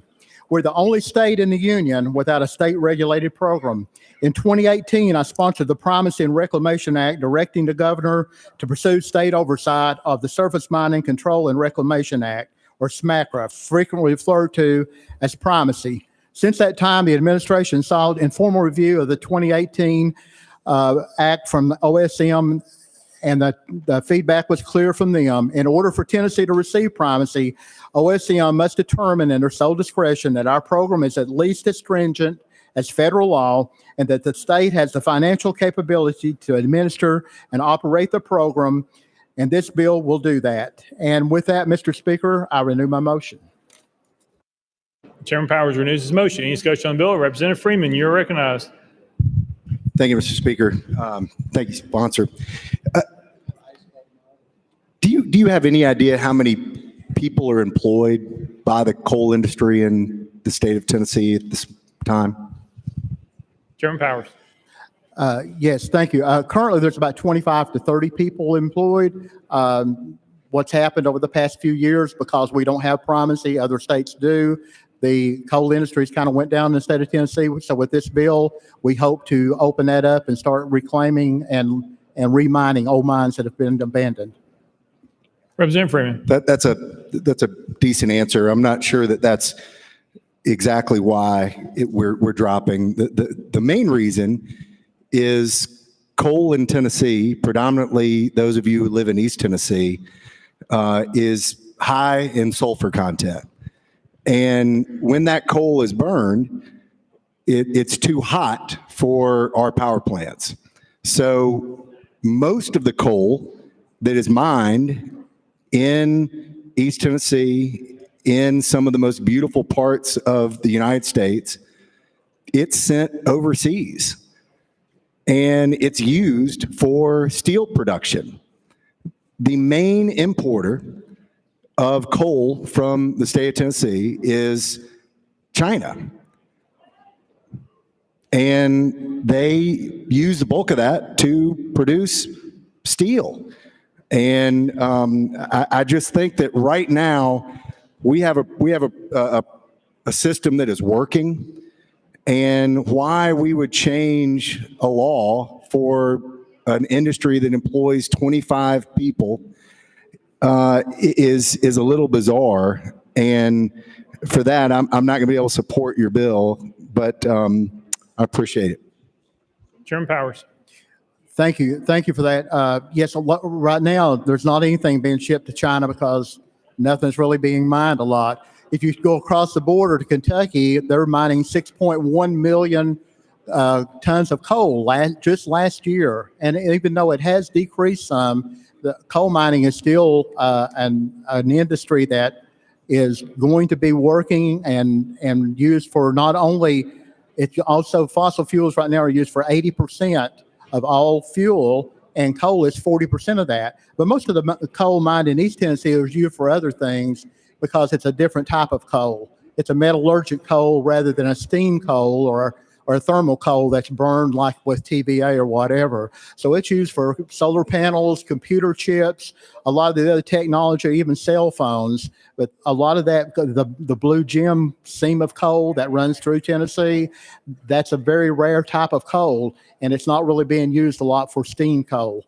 But there is an obvious market out there for it.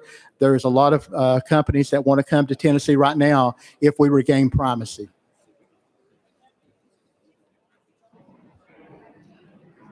Representative Johnson and Knox. Thank you, Mr. Speaker. It's my understanding that currently we have 90 open permits for mining in Tennessee. Is that correct? Chairman Powers. I'm sorry. There's actually 97, and 17 of those are coal-producing mines. Other 80 are tipples, coal washers, and other refuse areas that are not really coal mining areas, but they have to be inspected and regulated rather. Representative Johnson and Knox.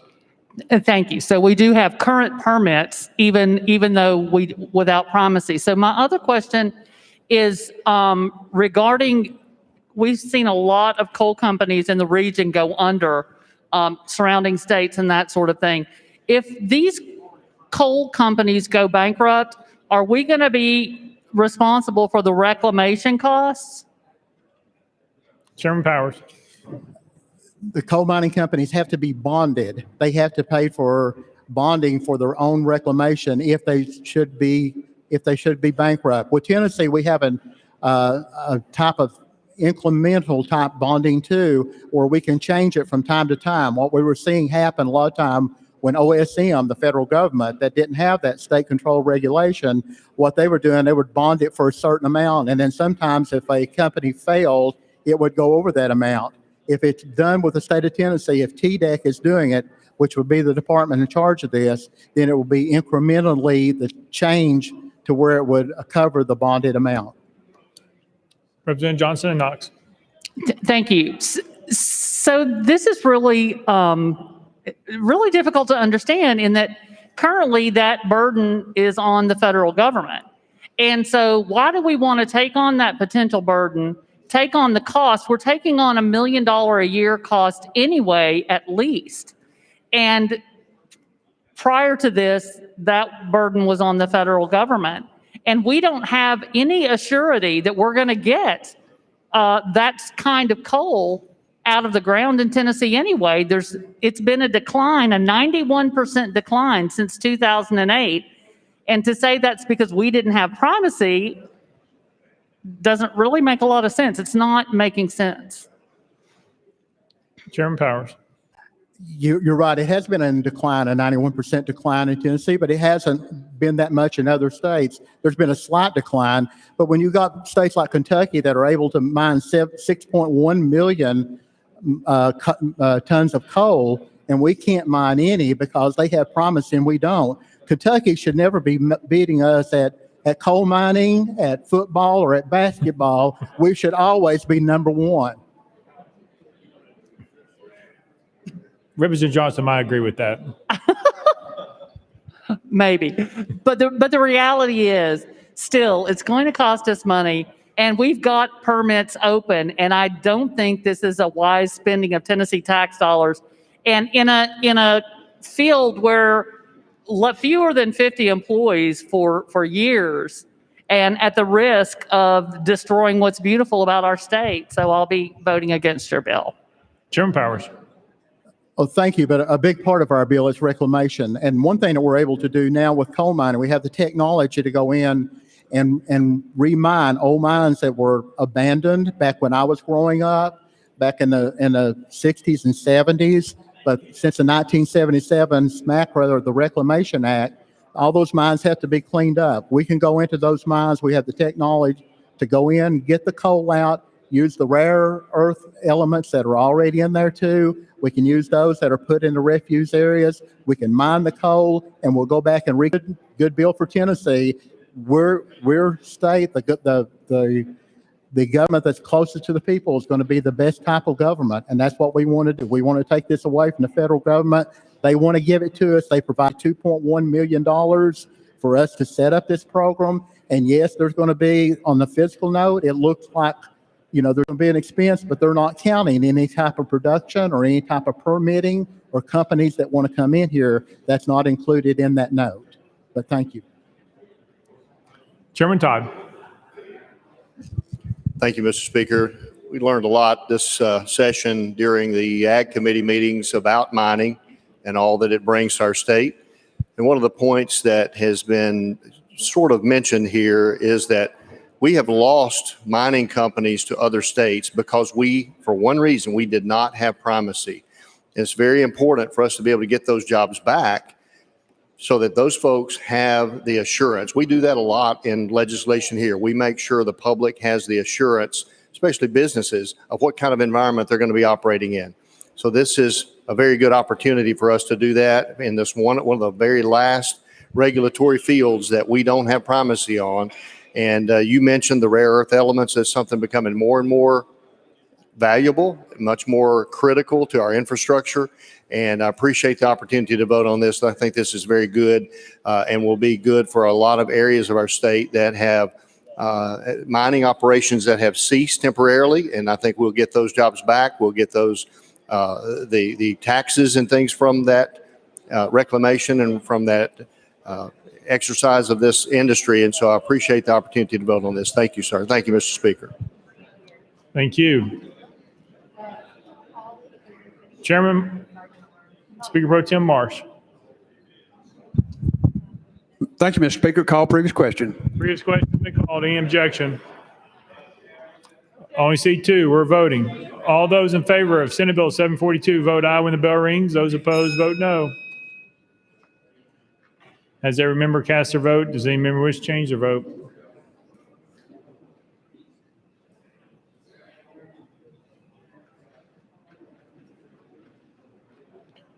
Mr. Clerk, please take the vote. Aye, 66, 25 nays, one present, not voting. Senate Bill 742, having received a constitutional majority, I hereby declare passed without objection. The motion reconsider is tabled. Top next bill, Mr. Clerk. House Bill 575 by Chairman Reagan and others relative to public health. Mr. Speaker, the Senate bill is on the desk. Chairman Reagan, you're recognized. Thank you, Mr. Speaker. I move to substitute and conform to Senate Bill 858. Chairman Reagan moves to substitute and conform to Senate Bill 858, properly seconded without objection. So ordered. Chairman Reagan. Thank you, Mr. Speaker. I move passage of Senate Bill 858 on third and final consideration. Chairman Reagan moves passage of Senate Bill 858 on third and final consideration, properly seconded. Mr. Clerk, call up First Amendment. House Health Committee Amendment number 1, Mr. Speaker, same as Senate Amendment number 1. Chairman Terry, you are recognized. Thank you, Mr. Speaker. Move to withdraw. Without objection, amendment number 1 withdrawn. Next amendment, Mr. Clerk. House Health Committee Amendment number 2. Chairman Terry, you're recognized. Thank you, Mr. Speaker. Move to adopt. Chairman Terry moves adoption of amendment number 2, probably seconded. Any discussion on the amendment? Seeing none. All those in favor of amendment number 2 say aye, aye. All those opposed say no. The ayes have it. You adopted. Next amendment, Mr. Clerk. Mr. Speaker, no further amendments. Chairman Reagan, you're recognized. Thank you. Excuse me. Thank you, Mr. Speaker.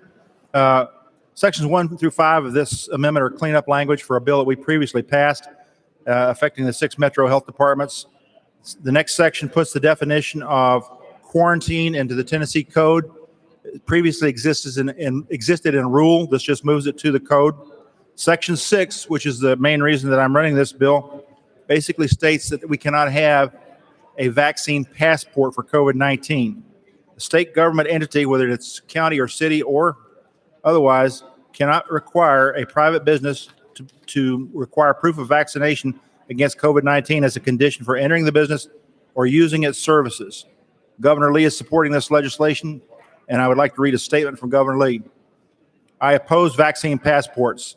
The COVID-19 vaccine should be a personal health choice, not a government requirement. I am supporting legislation to prohibit any government-mandated vaccine passports to protect the privacy of Tennesseans' health information and ensure this vaccine remains a voluntary personal decision. With that explanation, I renew my motion pending questions. Chairman Reagan renews his motion. Any discussion on the bill? Representative Love, you're recognized. Thank you, Mr. Speaker, and to the sponsor. Just want to ask this question about the section where it says private businesses. Does that include our faith-based institutions? Like if I want to require someone who came into the sanctuary to have proof of vaccination, would this bill prevent me from doing that? Chairman Reagan. Thank you, Mr. Speaker. No, this bill would not do that. Representative Love. Even if they're listed as a nonprofit organization? Chairman Reagan. No, sir. This bill prevents government entities from requiring a passport or vaccine passport. It does nothing for private entities. Representative Love. Okay, thank you. Further discussion? Representative Mitchell. Oh, Love, you have a follow-up? Representative Love. Representative Mitchell first. Yes, sir. Yeah, thank you, Mr. Speaker. So I'm just curious, let's take this out of vaccines into, say, it's a bakery, and someone comes in and asks you to make a certain type of cake that you may not agree with what they're going to use that cake for. Should you be able to tell them, hey, we don't need your business in here? Representative Mitchell, this bill is about government mandating, not about private business. That question is a private business question, and this is about COVID, not about baking a cake. Representative Mitchell. Hey, I just wondered, we got a legislative email today about our interest in a trip to Israel, a legislative trip. Everyone's required a vaccine. I just wonder if you're going. Thank you. Thank you. Any further discussion? Representative Love just pick it, that's Leader Campers. Thank you, Mr. Speaker. Now, I apologize. I thought, now I'm reading Amendment 2 is what we're on, correct? We're on Amendment 2? Yes. So in that it says, it does list out private business also. That's why I was asking the question about private businesses also. Chairman Reagan. Thank you, Mr. Speaker. I'm sorry, you'll have to be more specific with what you're talking about there. Let me read what it says to you in Section 6. A state or local government official entity, department, or agency shall not require or mandate that a private business require proof of vaccination against COVID-19 as a condition of entering upon the premises of the business or utilizing services provided by the business. Representative Love. All right, thank you. Representative Shaw. Thank you, Mr. Speaker. To the sponsor, so if I cannot require someone to have a vaccine to come to work in my business, but if I deny hiring them, could they file a discrimination suit or something against me just because I tell them the reason I wouldn't accept your employment is because you don't want to get a vaccine? Chairman Reagan. Thank you, Mr. Speaker. This bill does not address that. This bill says a government entity may not tell a private entity that they must or that they can require a passport, vaccine passport. Representative Shaw. Well, thank you. Just a quick comment. I think it's a little sad as many people have passed on for us to pass legislation like this, because to me it's kind of disrespecting those who've suffered loss. For that reason, I could not vote for this legislation. Thank you. Representative Towns. Representative Towns.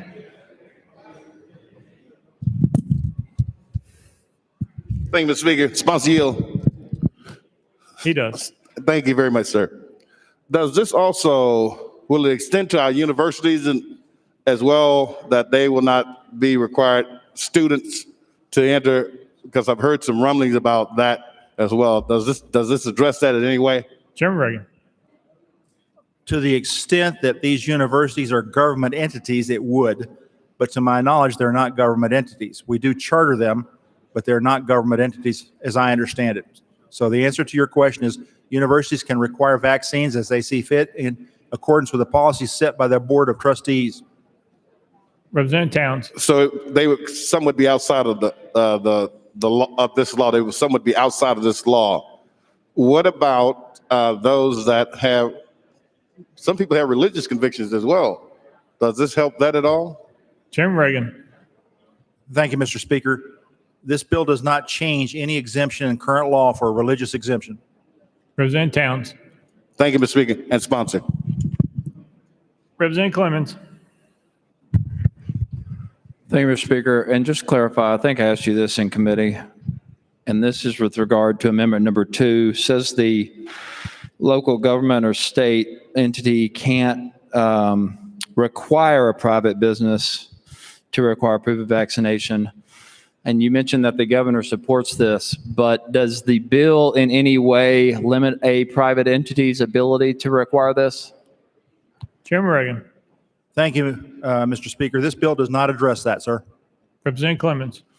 So this bill in no way prevents private businesses from requiring proof of vaccination? Chairman Reagan. This bill simply says a government entity cannot tell that private business to require it. Representative Clemens. Thank you, Mr. Speaker. I'm just shocked. There seems to be such anti-vaccination legislation running through this body. I'm surprised that we're not going to require private businesses or prevent private businesses from requiring a vaccination to enter their premises. So I'm curious, why not? Chairman Reagan. That's a subject for another bill, sir. Thank you for your comments. Representative Clemens. Thank you. Representative Zachary. Thank you, Mr. Speaker. Move previous question. Previous question's been called. Any objection? I see objection. We're on the board. We're voting on previous question. All those in favor vote aye when the bell rings. Those opposed, vote no. As every member voted, does any member wish to change their vote?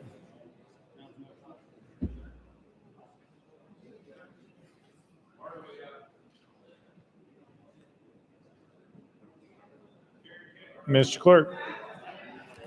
Mr. Clerk, please take the vote. Aye, 68, 24 nays. Previous question prevails. We're voting.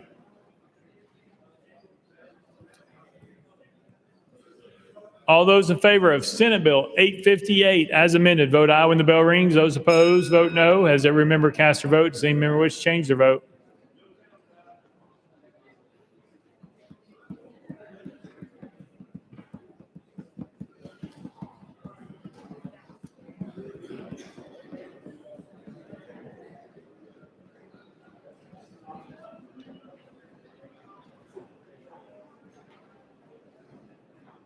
Mr. Clerk, please take the vote.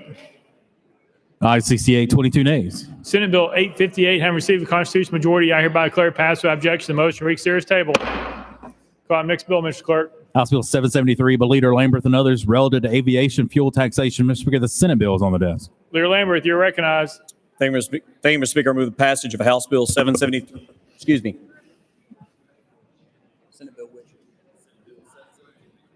Excuse me, Mr. Speaker. I move to substitute and conform to Senate Bill 772. Leader Lamberth moves to substitute and conform to Senate Bill 772, probably second without objection. So ordered. Leader Lamberth, you're recognized.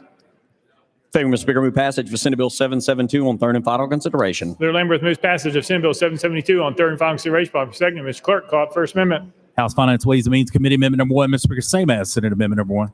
Chair Lady Hazelwood, you're recognized. Thank you, Mr. Speaker. Move to withdraw. Without objection, amendment number 1 withdrawn. Next amendment, Mr. Clerk. Mr. Speaker, no further amendments. Leader Lamberth, you're recognized. Thank you, Mr. Speaker. Ladies and gentlemen, this is the bill that deals with the Aviation Fuel Fund, and I stand ready for questions. With that, Mr. Speaker, I renew my motion. Leader Lamberth renews his motion. Any discussion on the bill? Representative Marsh.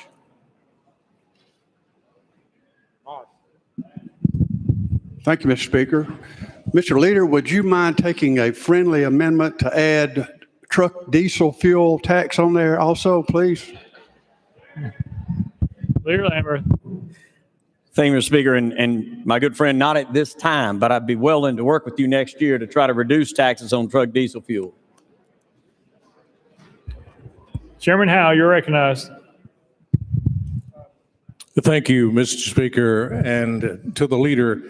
Thank you for the many discussions we've had about this issue, and you've been very kind and receptive in listening to my concerns because the Transportation Equity Fund has historically been the revenue stream primarily paid for by FedEx. And while I do understand the need for Tennessee to be competitive with our surrounding states whose jet fuel tax is lower than ours, the concern has been making sure that the Transportation Equity Fund has been viable. For those of you who were here in 2015 when we first lowered the tax, the equity fund, I believe, was $50 million.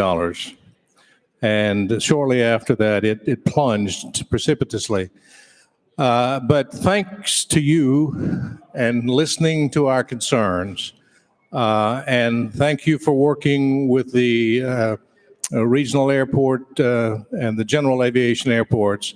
You have listened, and I do appreciate you understanding how important the Transportation Equity Fund is to the state of Tennessee's economy. It impacts the economy to the hundreds of millions of dollars a year. It's a very viable and critical part of the transportation infrastructure. Therefore, I want to thank you for listening to our concerns. I thank you for the way this bill has been amended. I appreciate you talking to the administration about this to the point that the aviation or the airport association is now deferred on the bill. So we've made a lot of progress, but the TEF is something that we certainly need to keep an eye on in the future. And thank you for working with me on this. Thank you, Mr. Speaker. Leader Lambert. Thank you, Mr. Speaker, and thank you, Chairman, for those comments. We put roughly $50 million into the fund this year in order to be able to try to get it back up to the level it needs to be. And I want to say for the record, that is what I hope we will do from here forward. I mean, we need to set a specific amount of money that takes care of our airports because they're a critical part of our infrastructure, separate from whatever happens with the amount of tax that's coming in from any one individual or any one particular corporation or anything else. And this has pretty broad appeal as far as reducing the jet fuel tax in general 0.25%, reducing the cap down, and then backfilling that from the general fund dollars. I mean, we pay for our roads, we pay for our buildings, we pay for many other parts of our infrastructure. This bill will take care of our airports. And had we not started looking at this differently than just a fee-based service like we had in the past, this year, due to the pandemic and everything, the amount of money that would have been there if we stuck to just what came in through the taxes on that jet fuel would have been somewhere between $9.5 million to $15 million, far, far shy of the $50 million that is needed in this fund. So for the future, I hope anyways that this will be a trend of what we're going to continue to do is diversify this fund out so that we can keep it up there at about $50 million where it needs to be and potentially more to be able to take care of some of the back maintenance that is needed for our airport. So thank you, Mr. Chairman. It's been a pleasure working with you on this piece of legislation. Representative Clemens. Thank you, Mr. Speaker. And sponsor, the bill is amended. We're decreasing this tax by how much? Leader Lambert. Approximately the complete tax, when you take the 0.25% and the cap, it goes down by about $3 million. Representative Clemens. And this money is what traditionally goes into the transportation fund that's bifurcated from the state's general fund that pays for our railways, our roads, our bridges, our airports, and all this. Is that correct? Leader Lambert. It goes towards paying for some of those things. It falls far short every year of their true needs. So it is earmarked for some of those expenses. But again, every entity that you just mentioned would say that we are not providing them the money that they really need to take care of their basic maintenance even. Representative Clemens. Well, that's my question. Why are we, I mean, we look at the study from the state, the infrastructure needs of the state of Tennessee are in the tens of millions of dollars. The way we fund transportation in the state of Tennessee, gas taxes, user fees, diesel taxes, going down with increased efficiency. At some point, our cost and those revenues are going to cross on the axis, and we're not going to be able to continue being a good conservative pay-as-you-go debt-free state for transportation. So what I'm not understanding is why would we decrease our revenue at this pivotal juncture? Leader Lambert. We didn't decrease it. In fact, we increased it by roughly $35 million. So if they were just hamstrung to the fund, but due to COVID and the fact that there were very few flights and everything over the last year, that fund would have dipped all the way down to about $9.5 million to $15 million. We're putting it about $50 million. And just like what you mentioned, the gas tax and diesel tax and everything else, it's simply not keeping up with the needs that we have. We will have to start looking for, even in our roads and bridges, ways to be able to supplement that fund so that we can continue to pay as we go, so we can continue to invest in our infrastructure. So what this bill does is it makes it crystal clear that we want to make sure that we can put money aside for our airports, for that infrastructure that they can count on year after year after year, regardless of what's happening with jet fuel or taxes or usage or anything else. We need to give them a reliable source of funds that they can count on every year. That's what this bill does. And in fact, in the language of the amendment, it makes it clear that if we take money through any kind of tax decrease, or if there's money that's out of the equity fund for any reason, then we should backfill that. Now, we can't shackle a future legislature to that, but I want to be crystal clear again from the podium today, that is our intention, is that from here forward, that $50 million should become a base. I hope that every single year that's what we will look at it as, regardless of what's happening with the Transportation Equity Fund. Representative Clemens. Well, we're decreasing this by 25% or 0.25%. I think that's what you just said, or a quarter.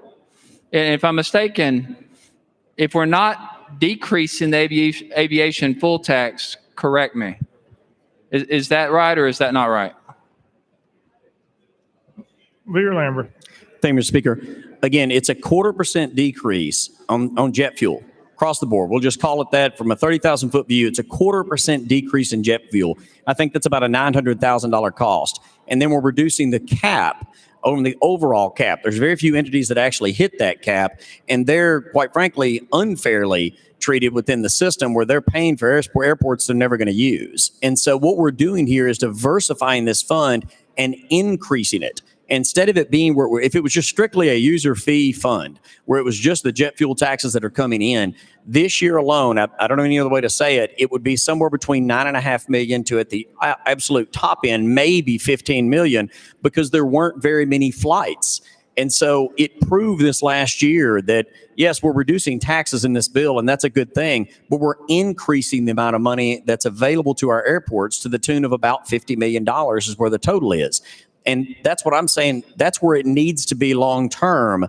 And it's going to have to come out of multiple different sources. Before, it's been out of mainly one source, and that's not working. Representative Clemens, hang on. I even with your mask on, I can still see your eyes questioning what this is about.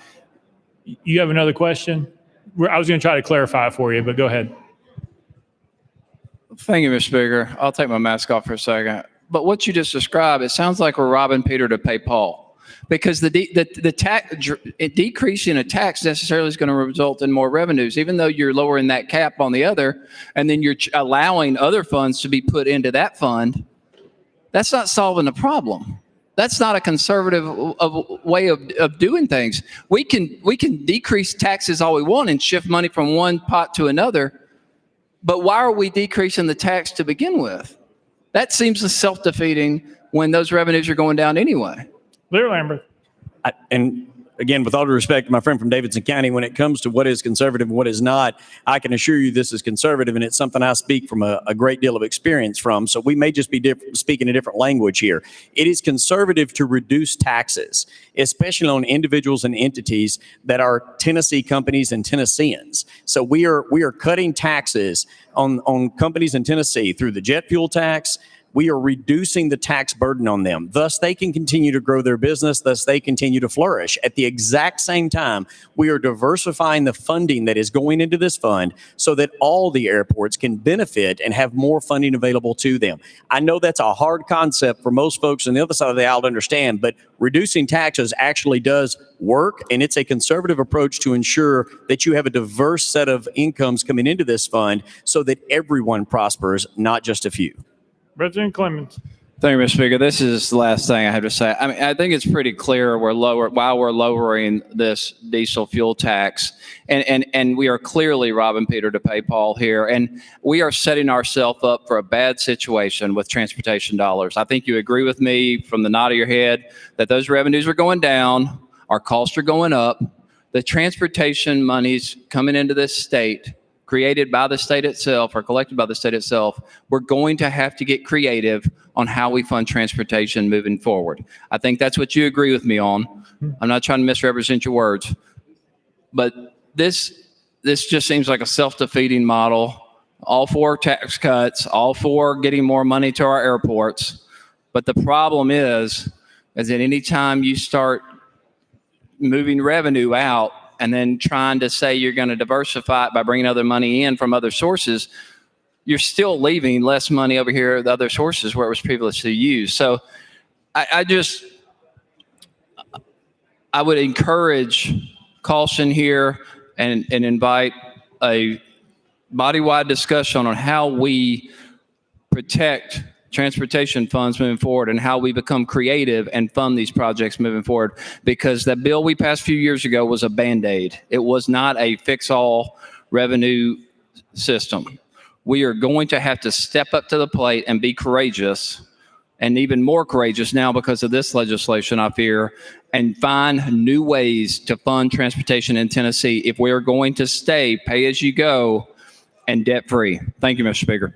Leader Lambert. Thank you. And I think I finally picked up what you're putting down there. You're saying at some point we're going to have to raise taxes. I'm saying let's use the money we have in the surplus to be able to fund these projects. I don't think we have to raise taxes. In fact, we can continue to lower them. We have literally over a $2 billion surplus. The general fund is able to satisfy some of these needs for transportation infrastructure. That's what I'm saying. We use that long term. That's going to pay off better than just having a limited fund that, as you said, I do agree with you, will continue to degrade over time. So it's, do we use other sources of income into it, surplus monies, which is a good thing, or do we raise taxes? And I think I'm understanding what you're saying now. And again, I'm opposed, specifically this time, to raising those taxes. I think we can use the general fund that we have and the surplus we have to continue to resolve this issue. Representative Clemens. Thank you, Mr. Speaker. I apologize. I just didn't. What I was saying was I don't think we need to raise taxes. I think we need to get creative on how we fund it. And there are other ways to fund transportation than raising taxes. So I just didn't want to be misrepresented there unintentionally. But I appreciate it. Thanks, Mr. Speaker. Chairman Williams. Thank you, Mr. Speaker. Leader Lambert, I think this is one of those bills where it's kind of like broccoli. You want to eat it, it's good for you, but you don't really like the taste. But I think I want to explain what's going on here. First of all, prior to 2015, this diesel aviation fund would fund general aviation and airports across the state. What happened is we cut those, we capped those funds then. And when we did that, we did something that's unlike what we're doing today, which is why I think it's really important to say. Back then, we capped it for one employer. That's fine. I don't have any issue with it. If they lived in Cookeville, Tennessee, I'd be voting for it too. But when we capped it, we didn't do what we did this time. This time, we're putting $3 million of reoccurring money in there to offset the cost that we're losing because of this. And so when the leader says he wants to be able to put money back in there for general aviation in the future, we need to do that. But this won't be the last time this group of 12 apostles will be in here asking to reduce this sales tax on this diesel fuel. These same 12 people will come in here and they'll say, well, you know what? $3 million cap is not enough. I need to be at $1 million. I don't care if we do it then, because we're the body, we can decide to do that. So let's, when we do that, put reoccurring dollars back into this fund. It used to be $50 million, but that was a long time ago, and that was before we had so much aviation travel here. I think this is a good bill. I do think the Speaker approved it with his amendment because what it did is it cut the diesel fuel tax for all users, from Lowell Russell over here all the way to our number one employer in aviation. It allowed everybody to be a winner in this and not just one. And so I hope that is a little bit of a primer. I hope the members will remember in coming years and out years that we need to be somewhere back around $15 million recurring and not $3 million. I hope we can get there. Thank you, Mr. Speaker.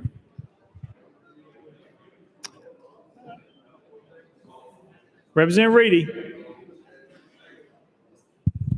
Thank you, Mr. Speaker. Move previous question. Previous question's been called. Any objection? Is there a bill 1, 2, 3, 4? Oh, we got objection. All right. All those in favor of previous question, vote aye when the bell rings. Those opposed, vote no. As every member voted, does any member wish to change their vote?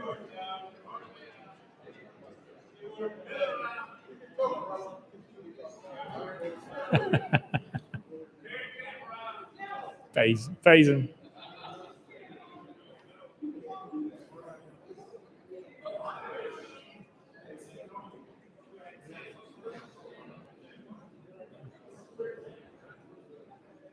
Grills, aye. Mr. Clerk, please take the vote. Aye, 69, 23 nays. Previous questions prevails. We're voting on all those in favor of House Bill 773 as amended, vote aye when the bell rings. Oh, I'm sorry, Senate Bill 772 as amended, vote aye when the bell rings. Those opposed, vote no.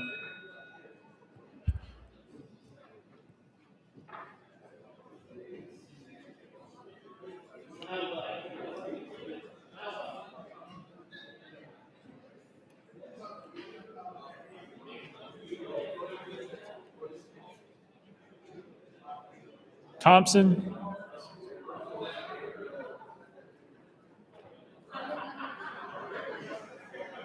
Ms. Clerk, take the vote. Ayes 87, 3 days, 1 present, not voting. Senate Bill 772, having received a constitutional majority, hereby declare passed without objection. The motion to reconsider is tabled. Call up next bill, Mr. Clerk. House Bill 752 by Chairman White and others relative to dual enrollment. Chairman White, you're recognized. Thank you, Mr. Speaker. I move passage of House Bill 752 on third and final consideration. Chairman White moves passage, properly seconded. Mr. Clerk, call up First Amendment. House Education Administration Committee Amendment number 1. Vice Chairman Hurt, you are recognized. Thank you, Mr. Speaker. Corrects a typographical error in the bill and updates the effective date of the bill to January 1st, 2022. Move to adopt. Vice Chairman Hurt moves adoption of amendment number 1, properly seconded. Any discussion on the amendment? Seeing none, all those in favor of amendment number 1 say aye. Aye. All those opposed say no. The ayes have it. You adopted. Next amendment, Mr. Clerk. Mr. Speaker, no further amendments. Chairman White, you're recognized. Thank you, Mr. Speaker. Members, what we're doing with this particular bill, we're increasing our dual enrollment courses. The state paying for them through the Educational Lottery Fund from 2 to 4 courses. This will help our high school students take college credits, which will help our community colleges in our 4 years. They put them ahead of the game. And so with that, Mr. Speaker, I renew the motion. Chairman White renews his motion. Any discussion on the bill? Leader Lamberth, you're recognized. Thank you, Mr. Speaker. And Chairman, thank you for carrying this bill. This is, quite frankly, in education, one of the most important issues that we deal with is dual enrollment.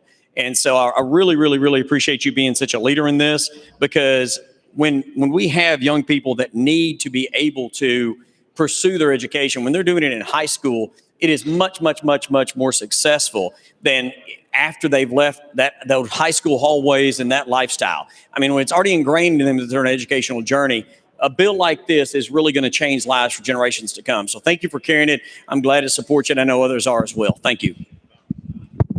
Chairman White. Thank you very much for those comments. Just like a while ago, we gave the recognition to Roane State. We have 23 community colleges around the state, 27 TCATs. This puts high school students right on their way into these, as well as our 4 years. So it's a great thing that we're doing. And so thank you very much, Mr. Speaker. Renew the motion. Any further discussion? Any objection to the question? Seeing none. All those in favor of House Bill 752 as amended, vote aye when the bell rings. Those opposed, vote no. Has every member voted? Does any member wish to change their vote? Sapicki, aye. Hodges, aye. Helton, aye. Freeman, aye. Let journal reflect Representative Camper is excused. Mr. Clerk, please take the vote. Ayes 93, no nays. House Bill 752 having received a constitutional majority, I hereby declare passed without objection. The motion to reconsider is tabled. Call up next bill, Mr. Clerk.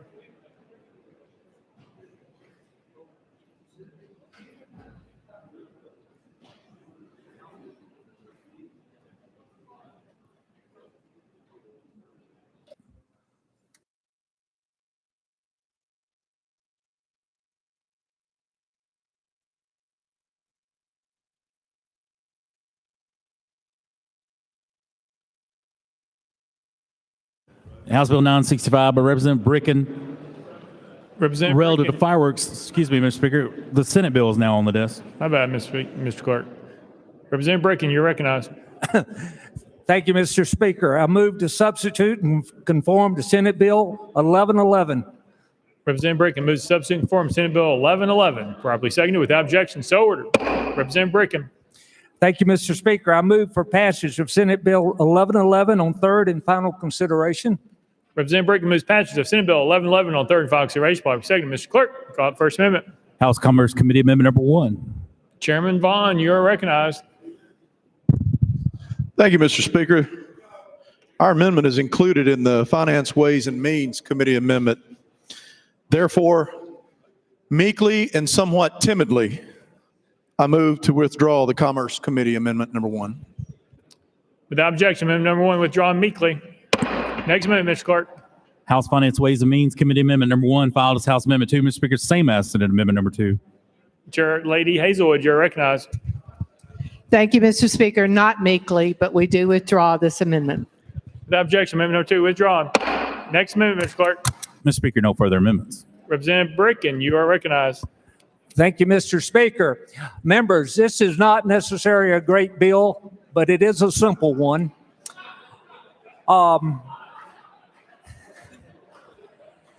This will ensure your local cities and counties will receive sales tax on temporary fireworks stands. With that, Mr. Speaker, I renew my motion. Representative Bricken renews his motion. Any discussion on the bill? Any objection to the question? Seeing none. All those in favor of Senate Bill 1111, vote aye when the bell rings. Those opposed, vote no. Has every member voted? Does any member wish to change their vote?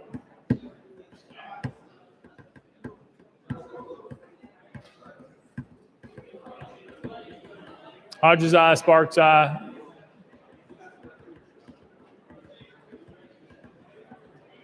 Ms. Clerk, please take the vote. Ayes 90, no nays. Senate Bill 1111 having received the constitutional majority, I hereby declare passed without objection. The motion to reconsider is tabled. Call up next bill, Mr. Clerk. House Bill 887 by Representative Calfee and others relative to the Department of Environment and Conservation. Mr. Speaker, Senate bill is on the desk. Representative Calfee, you're recognized. Thank you, Mr. Speaker. I move to substitute and conform to Senate Bill 1075. Representative Calfee moves substitute and conform to Senate Bill 1075. Properly seconded without objection. So ordered. Representative Calfee. Thank you, Mr. Chairman. This is not a liquor bill. It's a revenue bill. And it came to me from the Conservation Environment, and it lets people enter into agreements with the state parks and state wildlife areas to do a multitude of things. They may rent equipment such, but not limited to, rock climbing equipment, kayaks, paddle boards, canoes, and do nature tours and educational sessions in the parks and wildlife areas. And if we pass this, it'll come back to GovOps with rules and a fee schedule, and it'd help us keep the state parks in the black. Move passage. Representative Calfee moves passage of Senate Bill 1075 on third and final consideration. Properly seconded. Mr. Clerk, call up First Amendment. House Agricultural and Natural Resources Committee Amendment number 1. Mr. Speaker, it's the same as Senate Amendment number 1. Chairman Halford, you're recognized. Thank you, Mr. Speaker. Move to withdraw. Without objection, amendment number 1 withdrawn. Next amendment, Mr. Clerk. No further amendments, Mr. Speaker. Representative Calfee, you're recognized. I renew my motion. Representative Calfee renews his motion. Any discussion on the bill? Any objection to the question? Seeing none. All those in favor of Senate Bill 1075, vote aye when the bell rings. Those opposed, vote no. As every member casts a vote, does any member wish to change their vote?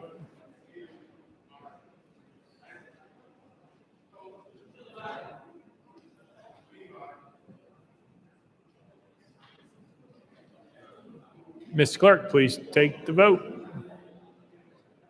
Ayes 89, no nays, one present, not voting. Senate Bill 1075, having received a constitutional majority, I hereby declare it passed. Without objection, the motion to reconsider is tabled. Call up next bill, Mr. Clerk. House Bill 720 by Representative Hakeem and others relative to charitable gaming. Mr. Speaker, Senate bill is on the desk. Representative Hakeem, you are recognized.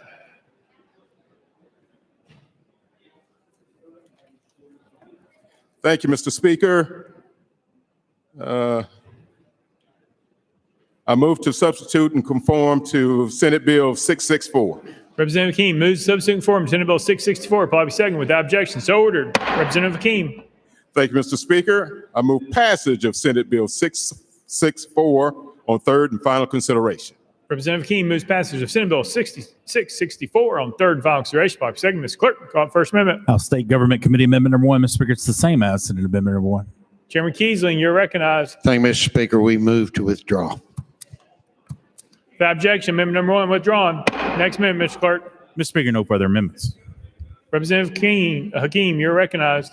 Thank you, Mr. Speaker. What this bill does is says to the Secretary of State shall promulgate rules to regulate bingo.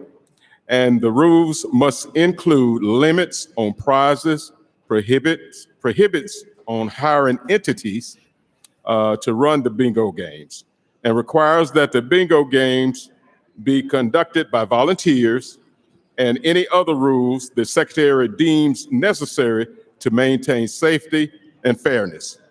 With that, Mr. Speaker, I renew my motion. Representative Hakeem renews his motion. Any discussion on the bill? Representative Carr, you're recognized. Thank you, Mr. Speaker. I rise in support of this bill. I think it'll be good for some of our nonprofits and the VFWs and something like that. But I wish now next year we have a group of people up in our area called the Cherokees, the Cherokee Nation. And I just hope next year that we can look into that and see if we can get them to be able to play a little bingo up there too. I appreciate that. Thank you, Representative Hakeem. Representative Hakeem. Mr. Speaker, thank you, Speaker. Very good. Representative Hurt. Thank you, Mr. Speaker. And Mr. Sponsor, I too rise to support it and share the sentiments of my colleague across the way there. I think it will help churches, nonprofits, VFWs, but I too have a Native American group in my community, in my district, that would love to benefit from this. So as we work together next year, I would love to see the same support. So thank you, and thank you for bringing this. Any further discussion? Representative Sparks.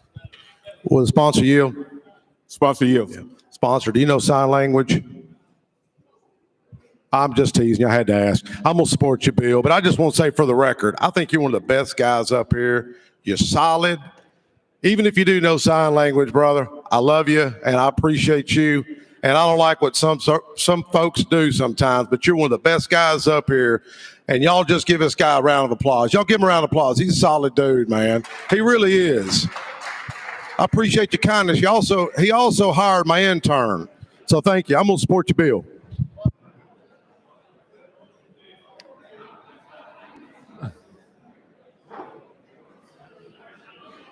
Representative Parkinson. Thank you, Mr. Speaker. I'm not sure what that was, but okay.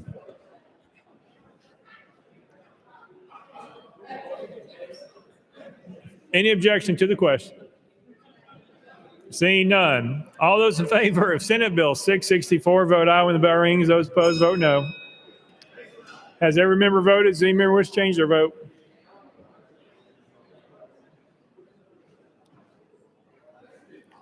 Mr. Clerk, please take the vote. Ayes 77, nays, non-present, non-voted. Senate Bill 664, having received a constitutional majority, I hereby declare it passed without objection. The motion to reconsider is tabled. Call up next bill, Mr. Clerk. House Bill 714 by Representative Hurt, relative to employees of local governments who have been arrested. Mr. Speaker, the Senate bill is on the desk. Representative Hurt, you're recognized. Thank you, Mr. Speaker. I move to substitute and conform to Senate Bill 610. Representative Hurt moves to substitute form Senate Bill 610 without objection. So ordered. Representative Hurt. Thank you, Mr. Speaker. I move passage of Senate Bill 610 on third and final consideration. Representative Hurt moves passage of Senate Bill 610 on third and final consideration. Probably second. Mr. Clerk, call up First Amendment. Mr. Speaker, no amendments filed. Representative Hurt, you're recognized. Thank you, Mr. Speaker. Senate Bill 610 addresses when a municipality or county has or implements a personnel policy that places an employee on leave for a period of time immediately following an arrest, and when that employment should receive back pay. And with that, Mr. Speaker, I renew my motion. Representative Hurt renews his motion. Any discussion on the bill? Representative Parkinson. Thank you, Mr. Speaker. Just for clarification purposes. So it's, an employee works, let's say he worked a week, got arrested he worked Monday through Friday, got arrested on Saturday. He will be paid for Monday through Friday, right? Representative Hurt. Thank you, Mr. Speaker. Yes. Representative Parkinson. Representative Parkinson. Thank you, Mr. Speaker. Thank you, Mr. Sponsor. Representative Thompson. Thank you, Mr. Speaker, and thank you, sponsor. But I do have a question. Let me give another example. Suppose you have an employee who works a 7 to 3 shift, comes in, works 7 to 10, and then they come and arrest him, and he's convicted later. But you're saying that the city or the municipality does not have to pay them for that 3 hours? Representative Hurt. The municipality would pay them for what they worked. If they were suspended due to an arrest because of a personnel policy violation, they were suspended, then as it says in the bill here, if a municipality or county has or implements a personnel policy that places an employee on leave for a period of time immediately following an arrest of the employee, the municipality or county shall implement a policy of restoring back pay to the employee if the charges are dropped or the employee is found not guilty of the charges. Representative Thompson. So if they are found guilty, they do not have to pay the back pay? Is that what you're saying? Representative Hurt.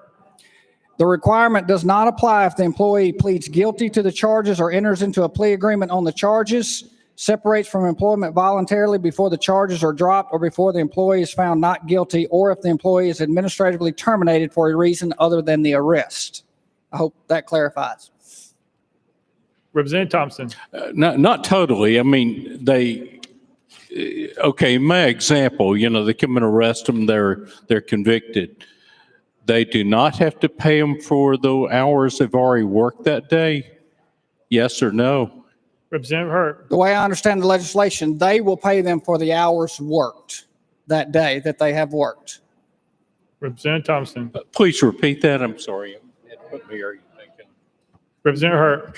Thank you, Mr. Speaker. The way I understand the legislation reads, they will be paid for the hours they have worked.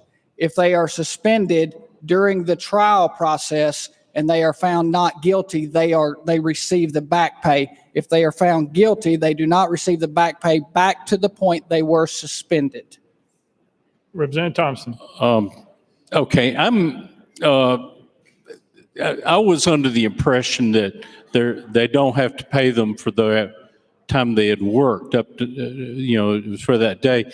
And even if they do not pay them if they're an exempt employee, they still are owed the entire day's pay, even if they're found guilty and everything.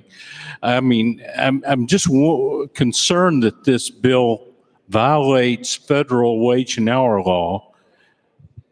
Representative Hurt. Thank you, Mr. Speaker. Again, they are paid for the hours they work. Under this proposed legislation, they are paid for the hours they work. If they are suspended then from that point forward is where it is in question on if they are found guilty or innocent, if they are suspended because of a personnel policy. But they are paid for the hours they work. Representative Thompson. Thank you. I appreciate it. I'll probably blue light it because I don't totally, I'm not totally comfortable, but I'm not against necessarily either. Thank you. Representative McKenzie. Thank you, Mr. Chair. And similarly, I guess I question the definition of the term back pay.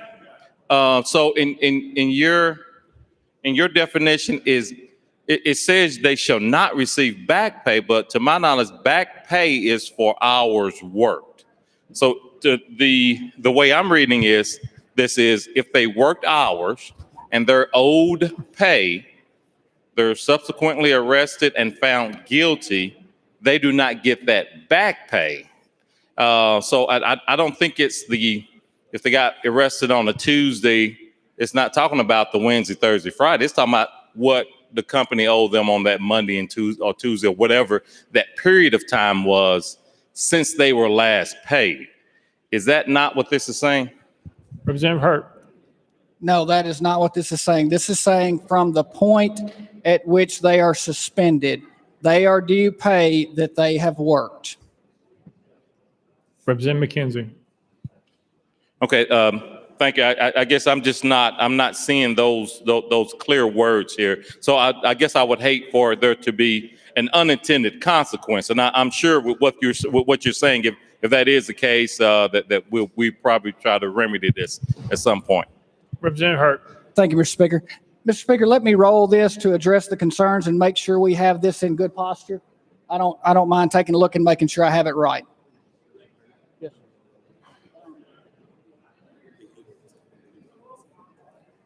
I'll roll it to the heel of this calendar. Without objection, roll it to the hill.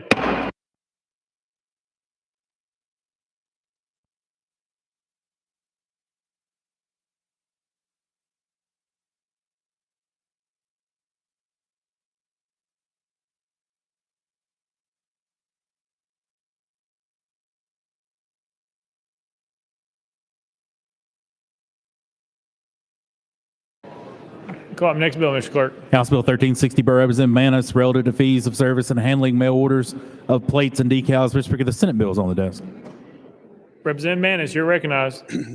Thank you, Mr. Speaker. I move to substitute and conform to Senate Bill 1270. Representative Manis moves to substitute and conform Senate Bill 1270, public second without objection. So ordered. Representative Manis.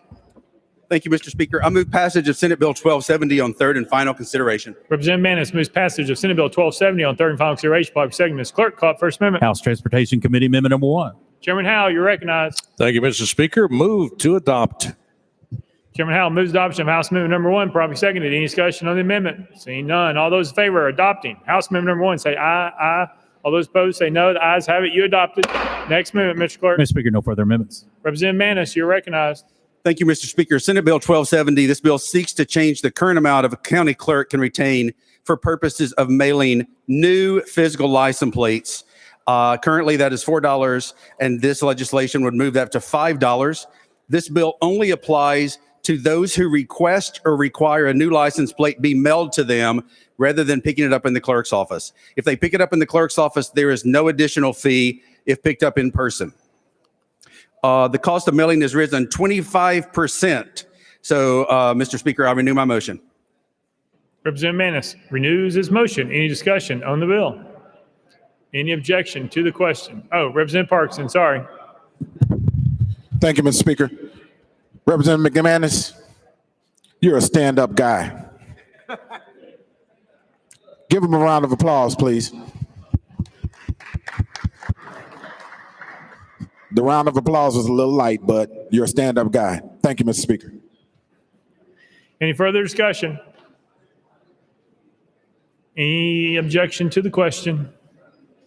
Seeing none. All those in favor of Senate Bill 1270 as amended, vote aye when the bell rings. Those opposed, vote no. Has every member cast their vote? Does any member wish to change their vote? Todd, aye. Thompson, aye. Hurt, aye. Harris, aye.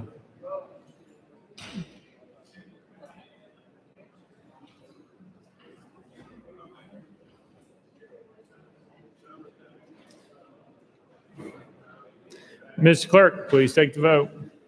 Ayes 87, no nays. Senate Bill 1270 on receipt of constitutional majority. I hereby declare passed without objection. The motion reconsider is tabled. Call up next bill, Mr. Clerk. House Bill 811 by Representative Powell and others relative to tourism development. Speaker, the Senate bill is on the desk. Representative Powell, you're recognized. Thank you, Mr. Speaker. I move to substitute and conform to Senate Bill 424. Representative Powell moves substitute conform to Senate Bill 424. Probably second without objection. So ordered. Representative Powell. Thank you, Mr. Speaker. I move passage of Senate Bill 424 on third and final consideration. Representative Powell moves passage of Senate Bill 424 on third and final consideration. Probably second, Mr. Clerk, call up first amendment. House Local Government Committee Amendment number 1, Mr. Speaker. It's included in Senate Amendments 2 and 3. Chairman Crawford, you're recognized. Thank you, Mr. Speaker. I move to withdraw. Without objection, amendment number 1 withdrawn. Next amendment, Mr. Clerk. Mr. Speaker, no further amendments. Representative Powell, you're recognized. Thank you, Mr. Speaker. This bill allows for a small 0.025% increase for a fee to be charged for certain items that are sold within a small portion of Davidson County within the tourism development zone.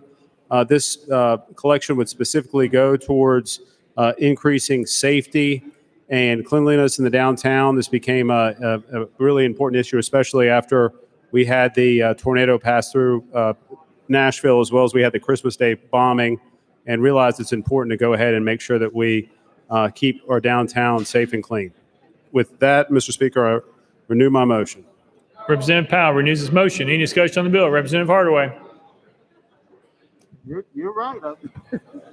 Representative Hardaway. Please don't do that. Thank you, Speaker Sexton. To the sponsor, this is only for Nashville Davidson, does not apply to Memphis Shelby. Representative Powell. That is correct. Representative Hardaway. Thank you, sir. Any further discussion? Any objection to the question? Seeing none.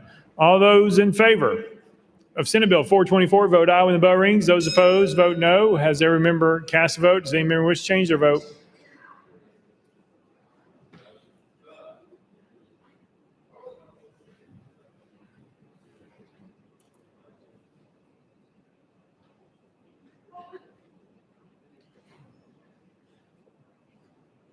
Mr. Clerk, please take the vote. Ayes 57, 19 nays, 6 present, non voted. Senate Bill 424, I received a constitutional majority. I hereby declare passed without objection. The motion reconsider is tabled. Call up next bill, Mr. Clerk. House Bill 616 by Representative Rutter and others relative to county financial management. Mr. Speaker, the Senate bill is on the desk. Representative Rutter, you're recognized. Thank you, Mr. Speaker. I move to substitute and conform to Senate Bill 656. Representative Rutter moves to substitute and conform Senate Bill 656, probably second without objection. So ordered. Representative Rutter. Thank you, Mr. Speaker. I move passage of Senate Bill 656 on third and final consideration. Representative Rutter moves passage of Senate Bill 656 on third and final consideration. Probably second. Mr. Clerk, call up first amendment. House Local Government Committee Amendment number 1. Mr. Speaker, it's the same as Senate Amendment number 1.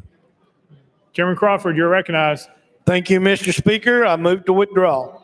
Without objection, amendment number 1 withdrawn. Next amendment, Mr. Clerk. Mr. Speaker, no further amendments. Representative Rutter, you're recognized. Thank you, Mr. Speaker. This bill amends the conflict of interest provision under the County Financial Management System Act of 81 so that it only applies to the county employees who are directly involved in the purchasing process. With that, I renew my motion. Representative Rutter renews her motion. Any discussion on the bill? Any objection to the question? Seeing none. All those in favor of Senate Bill 656, vote aye when the bell rings. Those opposed, vote no. Faison, aye. Has every member cast their vote? Does any member wish to change their vote? Gillespie, aye. Moody, aye. Mr. Clerk, please take the vote. Ayes 91, no nays. Senate Bill 656, having received the constitutional majority, I hereby declare passed without objection. The motion reconsider is tabled. Call up next bill, Mr. Clerk. House Bill 622 by Representative Rutter relative to human resource agencies. Mr. Speaker, the Senate bill is on the desk. Representative Rutter, you're recognized. Thank you, Mr. Speaker. I move to substitute and conform to Senate Bill 280. Representative Rutter moves to substitute and conform Senate Bill 280, probably second without objection. So ordered. Representative Rutter. Thank you, Mr. Speaker. I move passage of Senate Bill 280 on third and final consideration. Representative Rutter moves passage of Senate Bill 280 on third and final consideration. Probably second. Mr. Clerk, call up first amendment. House Local Government Committee Amendment number 1. Chairman Crawford, you are recognized. Thank you, Mr. Speaker. I move to withdraw. Without objection, amendment number 1 withdrawn. Next amendment, Mr. Clark. House Finance Ways and Means Committee Amendment Number 2. Mr. Speaker, it's the same as Senate Amendment Number 1. Chair Lady Hazelwood, you are recognized. Thank you, Mr. Speaker. Move to withdraw. Without objection, amendment number 2 withdrawn. Next amendment, Mr. Clark. Mr. Speaker, no further amendments. Representative Rutter, you're recognized. Thank you, Mr. Speaker. This legislation was brought by the Tennessee Human Resource Agencies, and it seeks to restructure their boards and to modernize language in the statute from 1993. With that, I renew my motion. Representative Rutter renews her motion. Any discussion on the bill? Any objection to the question? Seeing none. All those in favor of Senate Bill 280, vote aye when the bell rings. Those opposed, vote no. Has every member cast their vote? Does any member wish to change their vote? Mr. Clerk, please take the vote. Ayes 92, no nays. Senate Bill 280, having received a constitutional majority, I hereby declare passed without objection. The motion to reconsider is tabled. Next bill, Mr. Clerk. House Bill 772 by Representative Russell and others relative to volunteer firefighters. Mr. Speaker, the Senate bill is on the desk. Representative Russell, you're recognized. Thank you, Mr. Speaker. I move to substitute and conform to Senate Bill 778. Representative Russell moves to substitute and conform to Senate Bill 778, probably second without objection. So ordered. Representative Russell. Thank you, Mr. Speaker. I move passage of Senate Bill 778 on third and final consideration. Representative Russell moves passage of Senate Bill 778 on third and final consideration, probably second. Mr. Clerk, call it First Amendment. House Local Government Committee Amendment Number 1. Mr. Speaker, same as Senate Amendment Number 1. Chairman Crawford, you're recognized. Thank you, Mr. Speaker. I move to withdraw. Without objection, amendment number 1 withdrawn. Next amendment, Mr. Clerk. Mr. Speaker, no further amendments. Representative Russell, you're recognized. Thank you, Mr. Speaker. Senate Bill 778 will make volunteer firefighters who successfully complete an annual in-service training course eligible for a $600 payment. Currently, these men and women volunteer their time and receive no compensation for their mandatory training. This bill will fix that. Mr. Speaker, I renew my motion. Representative Russell renews his motion. Any discussion on the bill? Any objection to the question? Seeing none. All those in favor of Senate Bill 778, vote aye when the bell rings. Those opposed, vote no. Has every member cast a vote? Does any member wish to change your vote? Grills, aye. Weaver, aye.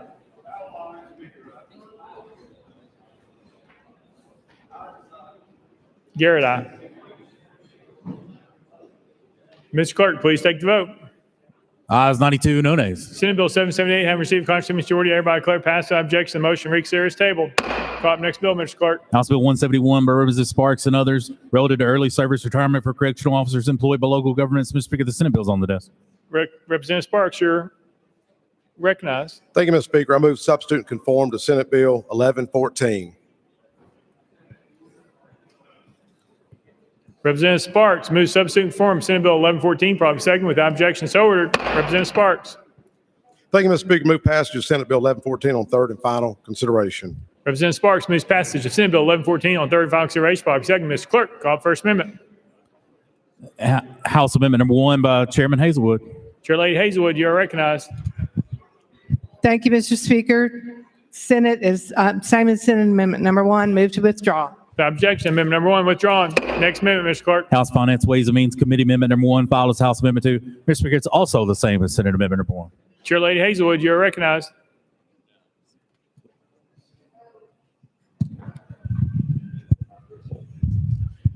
Withdraw.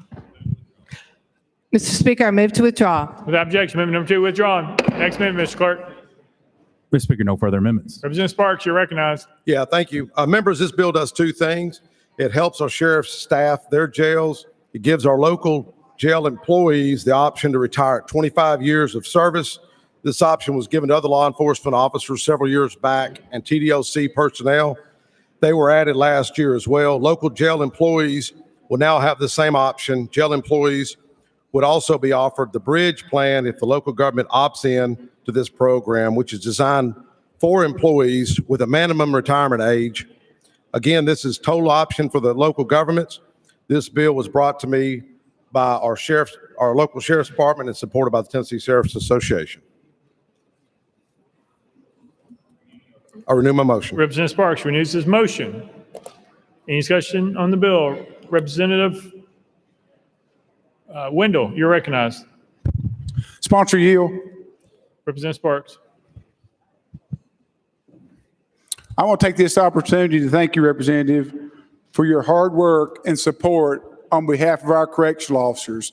This is an extremely important bill, and we appreciate you. And Mr. Speaker, I'd also like to take the opportunity to thank Chief Deputy Chris Fly, who's here today. And I don't want to be out of order, but he's in the balcony today to support Representative Sparks.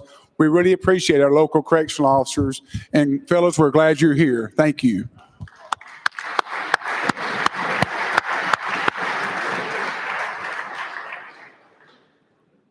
Representative Terry.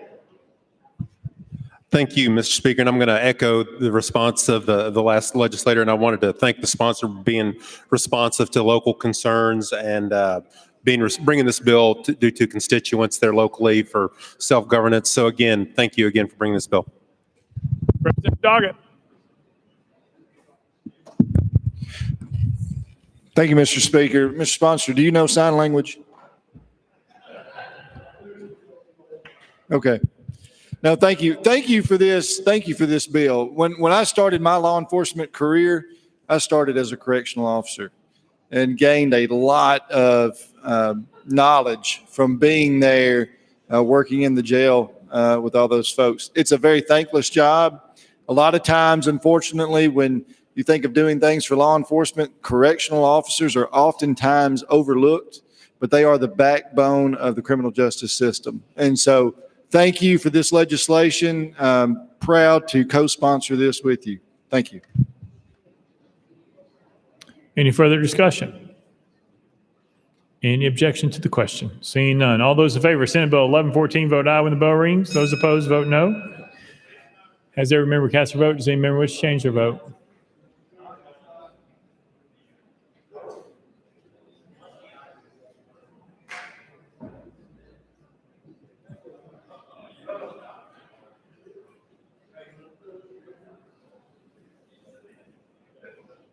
Mr. Clerk, please take the vote. Ayes 92, no nays. Senate Bill 1114 and received constitutional majority. I hereby declare passed. Without objection, motion to reconsider is tabled. Call up next bill, Mr. Clerk. House Bill 181 by Chair Lady Hazelwood, relative to the annual coverage assessment. Mr. Speaker, the Senate bill is on the desk. Chair Lady Hazelwood, you are recognized. Thank you, Mr. Speaker. I move passage of House Bill 181, Senate Bill.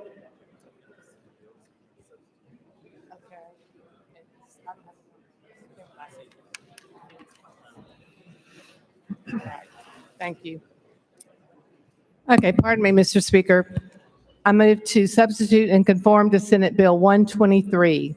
Chair Lady Hazelwood moves to substitute and conform to Senate Bill 123. Probably second without objection. So ordered. Chair Lady Hazelwood. Thank you, Mr. Speaker. This is the annual hospital assessment bill.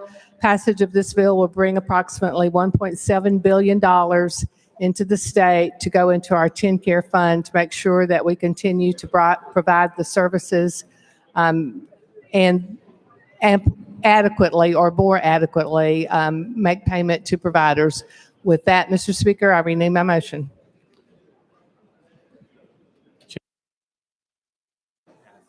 I'm sorry, Mr. Speaker. I'll get this right. You'll give me time. It's been a long day. I move passage of Senate Bill 123 on third and final consideration. Chair Lady Hazelwood moves passage of Senate Bill 123 on third and final consideration. Properly seconded. Mr. Clerk, call the first amendment. House Insurance Committee Amendment Number 1, Mr. Speaker. It's the same as Senate Amendment Number 1. Chairman Kumar, you're recognized. Thank you, Mr. Speaker. Move to adopt House Amendment Insurance Committee Amendment Number 1. Withdraw. Withdraw. Move to withdraw. Without objection, amendment number 1 withdrawn. Next amendment, Mr. Clerk. Mr. Speaker, no further amendments. Chair Lady Hazelwood, you are recognized. Thank you, Mr. Speaker. Again, this is a very important bill to the state's budget and to particularly to the folks in Tennessee who are rely on TennCare for their health services. And again, as I mentioned earlier, it will bring a significant sum of money into the state to be used for those services. I want to always point out that this part of this bill requires that the hospitals who are participating in this assessment, this is a true assessment on them. They do not pass that along to their patients or clients. With that, Mr. Speaker, I now renew my motion. Chair Lady Hazelwood renews her motion. Any discussion on the bill? Any objection to the question? Seeing none. All those in favor of Senate Bill 123 vote aye when the bell rings. Those opposed vote no. As every member casts their vote, does any member wish to change their vote?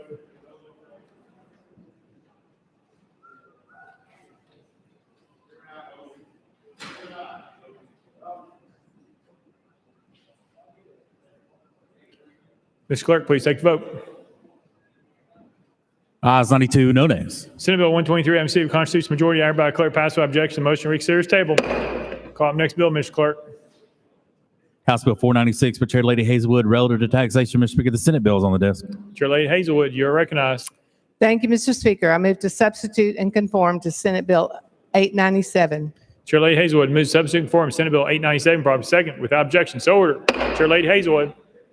Thank you, Mr. Speaker. I move passage of Senate Bill 897 on third and final consideration. Chair Lady Hazelwood moves passage of Senate Bill 897 on third and final consideration. Properly second. Mr. Clerk, call the first amendment. House Finance, Ways and Means Committee Amendment Number 1, Mr. Speaker, it's the same as Senate Amendment Number 2.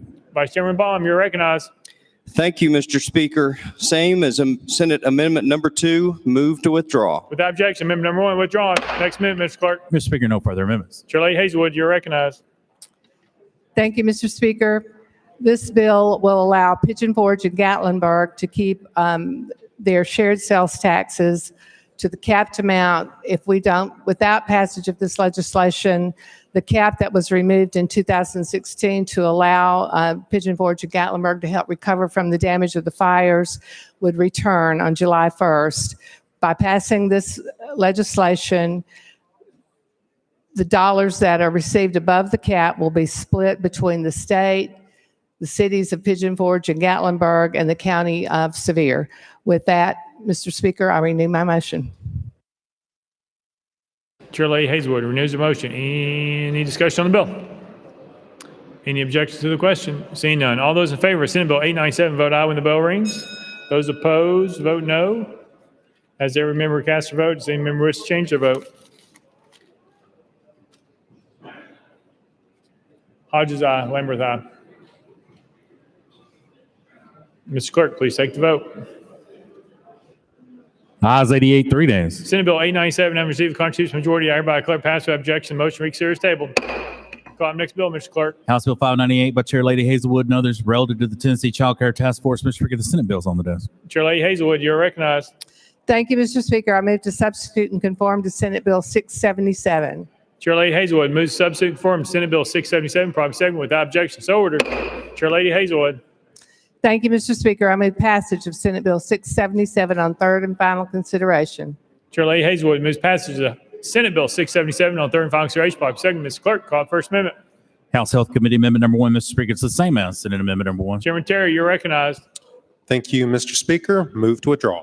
Without objection, amendment number 1 withdrawn. Next amendment, Mr. Clerk. House Government Operations Committee Amendment Number 1, filed as House Amendment 2. Chairman Reagan, you're recognized. Thank you, Mr. Speaker. Move to withdraw. Without objection, amendment number 2 withdrawn. Next amendment, Mr. Clerk. House Finance, Ways and Means Committee Amendment Number 1, filed as House Amendment 3. Mr. Speaker, it's the same as Senate Amendment Number 3. Vice Chairman Baum, you're recognized. Thank you, Mr. Speaker. This is the same as Senate Amendment Number 3, move to withdraw. Without objection, amendment number 3 withdrawn. Next amendment, Mr. Clerk. Mr. Speaker, no further amendments. Chair Lady Hazelwood, you are recognized. Thank you, Mr. Speaker. This legislation creates a Tennessee Child Care Task Force that will address the challenges of child care, more effectively use public and private resources, build public and private partnerships, and streamline coordination of state departments. The task force will be charged with developing a strategic action plan so that we may increase both the availability of high quality, affordable, and accessible childcare in the state. With the pandemic, we knew that there was an issue with childcare that became even more apparent during the pandemic when we had people who were essential workers that we really needed to be at work. They weren't able to be there because they could not find quality childcare. So with this legislation, we hope to address that issue again by bringing to bear the resources of both the public and the private arena. With that, Mr. Speaker, I renew my motion. Chair Lady Hazelwood renews her motion. Any discussion on the bill? Any objection to the question? Seeing none, all those in favor of Senate Bill 677 vote aye when the bell rings. Those opposed vote no. Has every member cast their vote? Does any member wish to change their vote? Kumar, aye. Doggett, aye. Faison has said he voted for himself tonight, aye. Mr. Clerk, please take the vote. Ayes 91, no nays. Senate Bill 677 has received a constitutional majority. I hereby declare passed without objection. The motion to reconsider is tabled.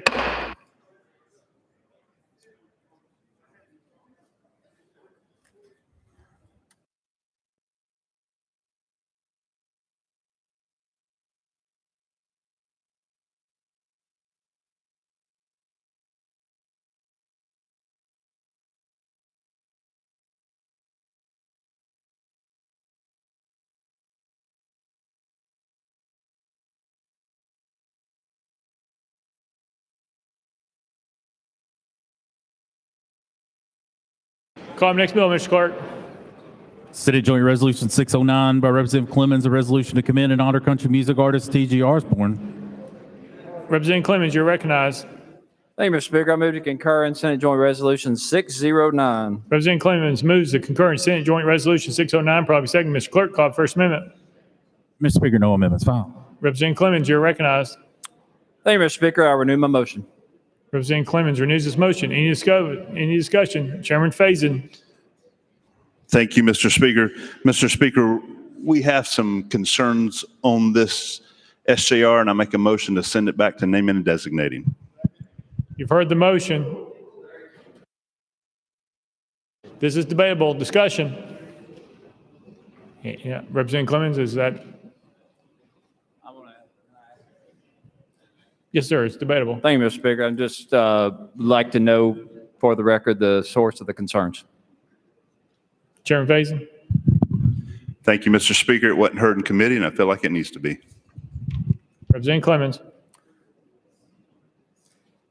Thank you, Mr. Speaker. I appreciate that. I'm just the co-sponsor for Senator Ackberry, who introduced this resolution. Proud to carry it in the House, and I think the senator should have control of her own resolution, and the Senate passed this bill, a resolution 30-0, and so I just think it's incumbent upon us to pass this resolution on behalf of Senator Ackberry and the 30 senators who voted unanimously in favor of this bill, and let's take a vote.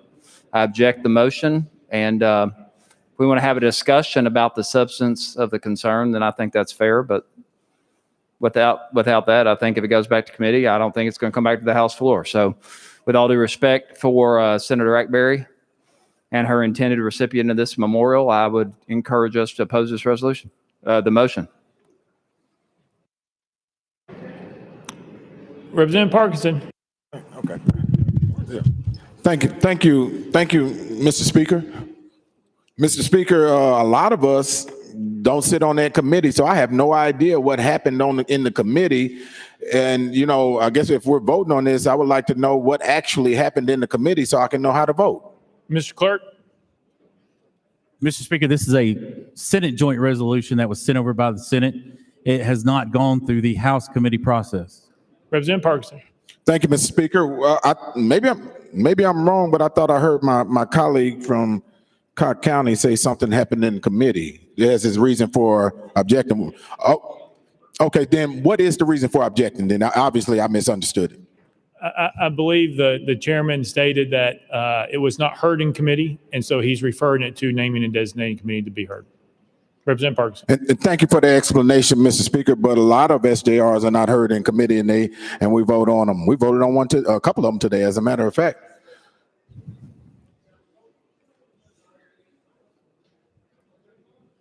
Mr. Clerk, would you like to clear up which joint resolutions go to committees and which ones do not sometimes? Mr. Speaker, this Senate joint resolution was sent over to the House, and as it is a congratulatory item pursuant to our rules and pursuant to the motions made under our normal order of business, this resolution was placed on a consent calendar for 4/29/21, as is the right of any member may object to anything on the consent and have it put over to the regular calendar. So it was objected to on the consent calendar on 4/29 and placed on a regular calendar for today. Representative Parkinson. Thank you, Mr. Speaker and Mr. Clerk, for that explanation, and I understand it. This SJR is for, I don't have my glasses on here. What's his name? I need yours. Hold on, I got mine right here. Thank you, Representative. Thank you.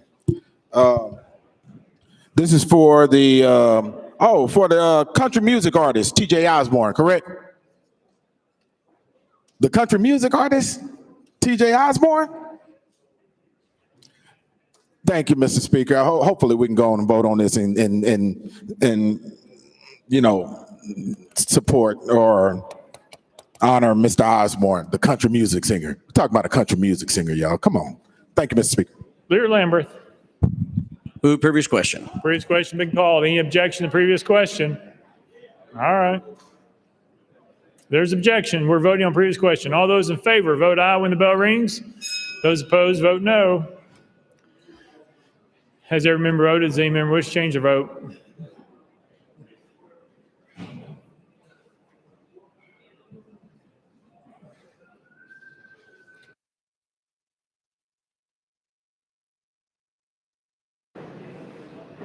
Mr. Clerk, please take the vote. Aye, 67, 21 nay, one present, not voted. Previous question prevails. We are voting on item 30 on the motion to re-refer to naming and designating committee. All those in favor, vote aye when the bell rings. Those opposed, vote no. Has every member voted? Does any member wish to change their vote?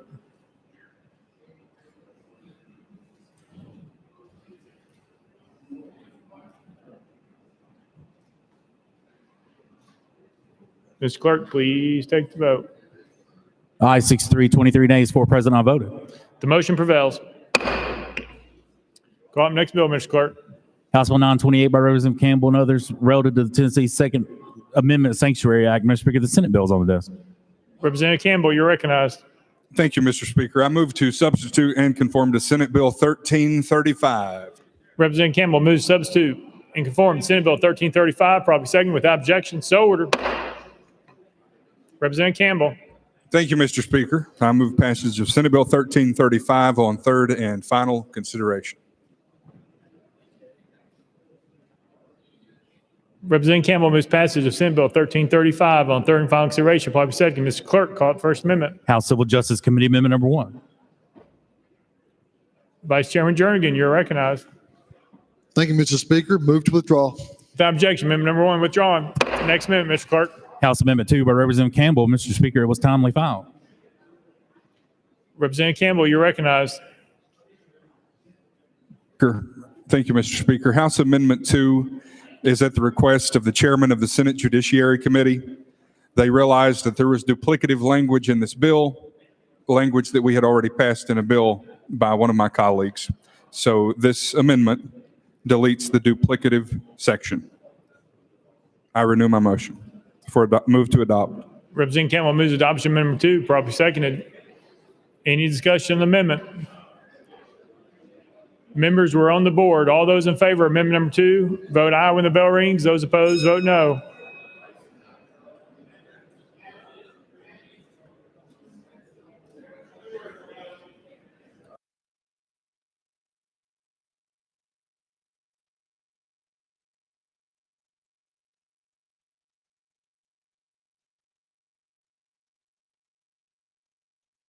Mr. Clerk, take the vote.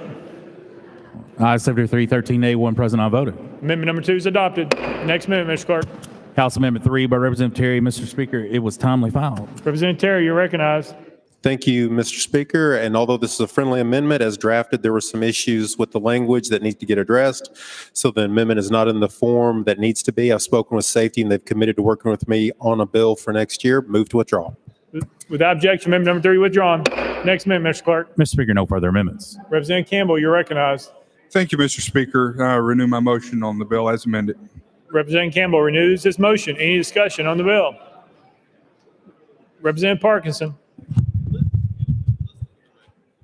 Thank you, Mr. Speaker. And Mr. Sponsor, just the quick and dirty explanation one more time. Representative Campbell. Thank you, Mr. Speaker. This creates the Second Amendment Sanctuary Act, and we removed a section that was duplicative language. So that leaves in this legislation, an official who violates this section is subject to ouster under Tennessee law. So if a public official violates Section 2 of this legislation, they would be subject to ouster, and that's how this was amended in the Senate. Representative Parkinson. And thank you. Real quick and dirty explanation of Section 2. Representative Campbell. Mr. Speaker, Section 2, pursuant to the sovereign authority of this state, a law, treaty, executive order, rule, or regulation of the United States government that has been found by the Supreme Court of the United States or the Tennessee Supreme Court to violate the Constitution of Tennessee or the Second Amendment of the U.S. Constitution is null, void, and unenforceable in this state. Representative Parkinson. Thank you, Mr. Speaker. Thank you, Mr. Sponsor. Let journal reflect Representative Powell is excused. Representative Mitchell. Yeah, thank you, Mr. Speaker. Sponsor, I got a question. Like, the previous president was supposed to get around to issue an executive order banning bump stocks. He never got around to that, but I bet this president's going to. And I'm just wondering, would this be included in your legislation to stop locals from enforcing the ban of bump stocks in our state? Because here in Nashville, after the Waffle House massacre, we truly don't want that on the streets of our city. And, you know, we truly don't want to bury several more people because of bump stocks. So could you please tell me how this would affect that? Representative Campbell. Thank you, Mr. Speaker. Bump stocks are not specifically mentioned in this language. If the Supreme Court of Tennessee or the Supreme Court of the United States were to determine that one of the federal actions I mentioned moments ago is unconstitutional, it would then be null, void, and unenforceable. Whether that applies to a bump stock or not would be depending upon the court's decision. Representative Mitchell. So you're saying it would be, you know, if the president comes with an executive order doing that, it would take 3 years or more for the Supreme Court of the United States ever to rule on that. So people in Tennessee could enforce that and not be subject to the penalties in your bill. Representative Campbell. Representative Mitchell, the court has its own timeline on many things. I know what I would like to see that's probably very different than what you would like to see. I'll just leave that there. Representative Mitchell. All right, thank you so much. But like I said, you know, the one area that I see that your bill affects is if that bump stock ban comes down. And I hope every law enforcement agency in this state does their job and enforces that ban. Thank you. Any further discussion? Representative Parkinson, you're recognized. Thank you, Mr. Speaker. And Mr. Sponsor, did we get Amendment 3 on your bill? Representative Campbell. Amendment 3 by Terry was withdrawn. Representative Parkinson. Thank you, Mr. Speaker. I was actually kind of hoping that Amendment 3 and maybe another derivation of it would be on, because one of the things that I hate more than anything is when we have people that come into our communities and do gun buybacks. And there was a mention of gun buybacks or stopping that, you know, a little bit of language in there in your legislation. Because when they do gun buybacks in my communities, it's only law-abiding citizens that show up, and to me, it's exploitation of poor people. So you show up, and they show up, and they offer a $50 grocery card or a $30 gas card, and take weapons from people that live in communities, you know, that are high poverty, and that's exploitive to me.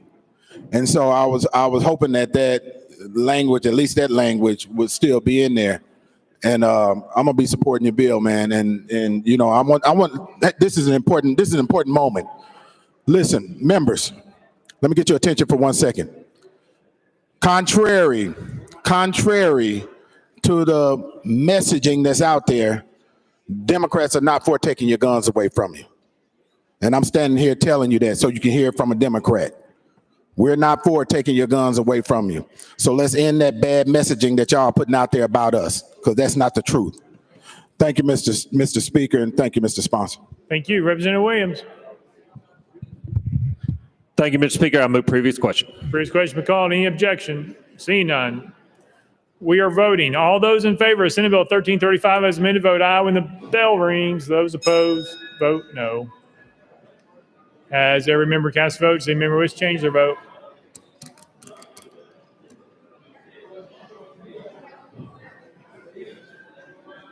Mrs. Clerk, please take the vote.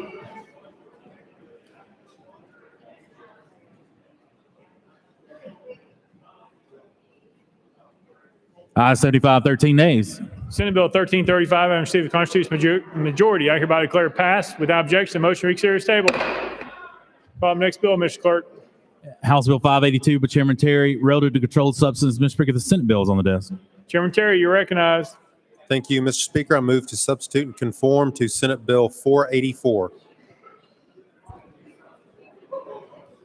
Chairman Terry moves to substitute and conform Senate Bill 484. Probably second. Without objection, so ordered. Chairman Terry. Thank you, Mr. Speaker. I move passage of Senate Bill 484 on third and final consideration. Chairman Terry moves passage of Senate Bill 484 on third and final consideration. Probably second. Mr. Clerk, call for First Amendment. House Health Committee Amendment number 1. Mr. Speaker, it's the same as Senate Amendment number 1. Vice Chairman Leatherwood, you are recognized. Thank you, Mr. Speaker. I move to withdraw amendment number 1. Without objection, amendment number 1 withdrawn. Next amendment, Mr. Clerk. Mr. Speaker, no further amendments. Chairman Terry, you're recognized. Thank you, Mr. Speaker. By November of this year, the Department of Health is required to submit a report on the progress of the Teeing Together opioid legislation law. This bill will require the Department of Health to include the impact of the COVID-19 pandemic on the Teeing Together law as part of that report. I renew my motion. Chairman Terry renews his motion. Any discussion on the bill? Any objection to the question? Seeing none. All those in favor of Senate Bill 484 vote aye when the bell rings. Those opposed vote no. As every member casts a vote, does any member wish to change your vote?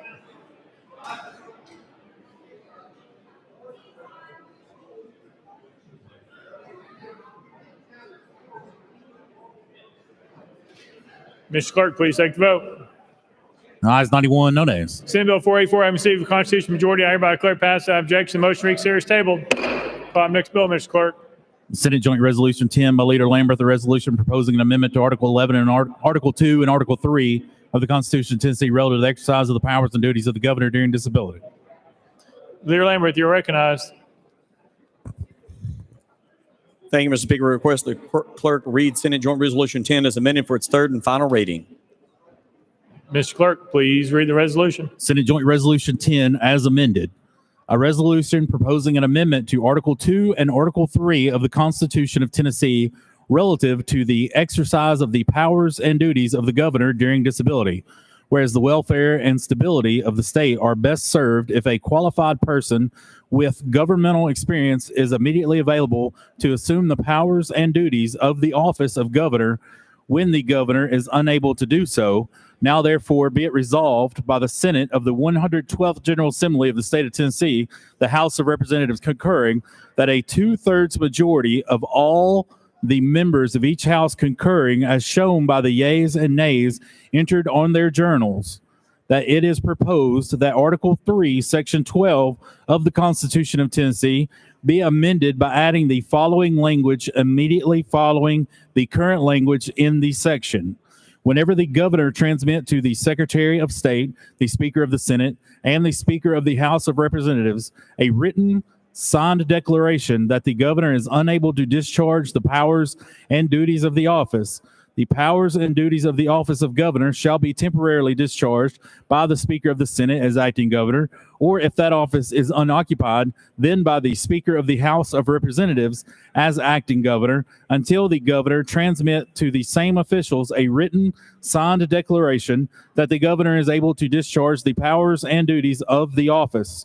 Whenever a majority of the commissioners of administrative departments of the executive department transmits to the Secretary of State, the Speaker of the Senate, and the Speaker of the House of Representatives their written signed declaration that the governor is unable to discharge the powers and duties of the office, the Speaker of the Senate shall immediately assume the powers and duties of the office as acting governor, or if that office is unoccupied, then the Speaker of the House of Representatives shall immediately assume the powers and duties of the office as acting governor until the governor transmit to the same officials a written signed declaration that the governor is able to discharge the powers and duties of the office. Whenever a speaker is temporarily discharging the powers and duties of the office of governor as acting governor, such speaker shall not be required to resign the speaker's position as the speaker or to resign as a member of the General Assembly, and shall retain the speaker's salary and not receive the governor's salary, but such speaker shall not preside as speaker or vote as a member of the General Assembly during the time the speaker is acting governor. Be it further resolved that it is proposed that Article 3, Section 13 of the Constitution of Tennessee be amended by adding the following language immediately before the period at the end of the section, except as provided in Article 3, Section 12, with regard to the Speaker of the Senate or the Speaker of the House of Representatives, temporarily discharging the powers and duties of the office of governor as acting governor. Be it further resolved that it is proposed that Article 2, Section 26 of the Constitution of Tennessee be amended by adding the following language at the end of the section. This section shall not apply with regard to the Speaker of the Senate or the Speaker of the House of Representatives, temporarily discharging the powers and duties of the office of governor as acting governor under Article 3, Section 12. Be it further resolved that in accordance with Article 11, Section 3 of the Constitution of Tennessee, the foregoing proposed amendment shall be submitted to the people at the next general election in which a governor is to be chosen, the same being the 2022 November general election, and the Secretary of State is directed to place such proposed amendment on the ballot for that election. Be it further resolved that the clerk of the Senate is directed to deliver copies of this resolution to the Secretary of State, with this final resolving clause being deleted from such copies. Leader Lamberth, you're recognized. Thank you, Mr. Speaker. I move to concur in SJR 10 as amended. Leader Lamberth moves to concur in Senate Joint Resolution 10 as amended. Any discussion? Any objection to the question? Seeing none. All those in favor of Senate Joint Resolution 10 as amended, vote aye when the bell rings. Those opposed, vote no.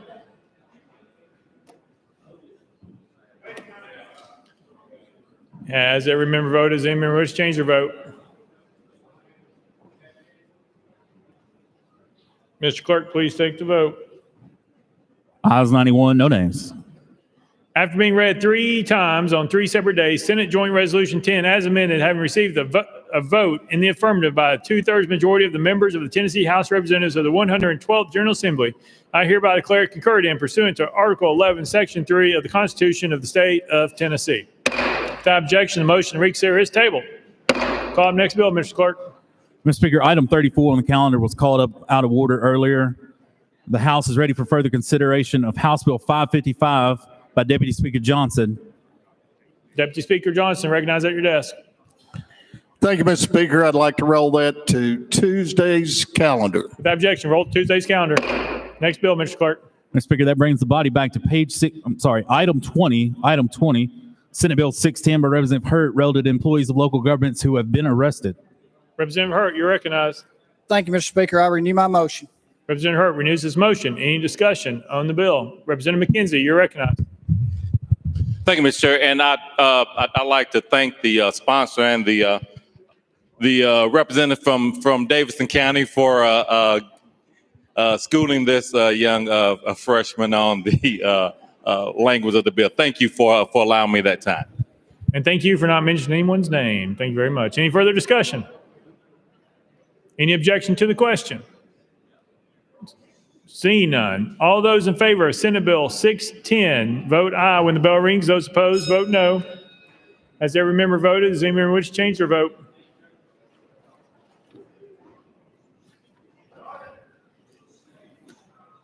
Mr. Clerk, please take the vote. Ayes 88, no nays, one present, not voting. Senate Bill 610, having received a constitutional majority, I hereby declare passed without objection. The motion to reconsider is tabled. Call the next bill, Mr. Clerk. Mr. Speaker, that completes the regular calendar. Next order, Mr. Clerk. Mr. Speaker, the House has a message calendar. Call the first message, Mr. Clerk. House Bill 447 by Representative Warner relative to child custody and support. Mr. Speaker, on April 21st, 2021, the Senate substituted House Bill 447 for Senate Bill 259, adopted Amendment 1, passed House Bill 447 as amended. Representative Warner, you're recognized.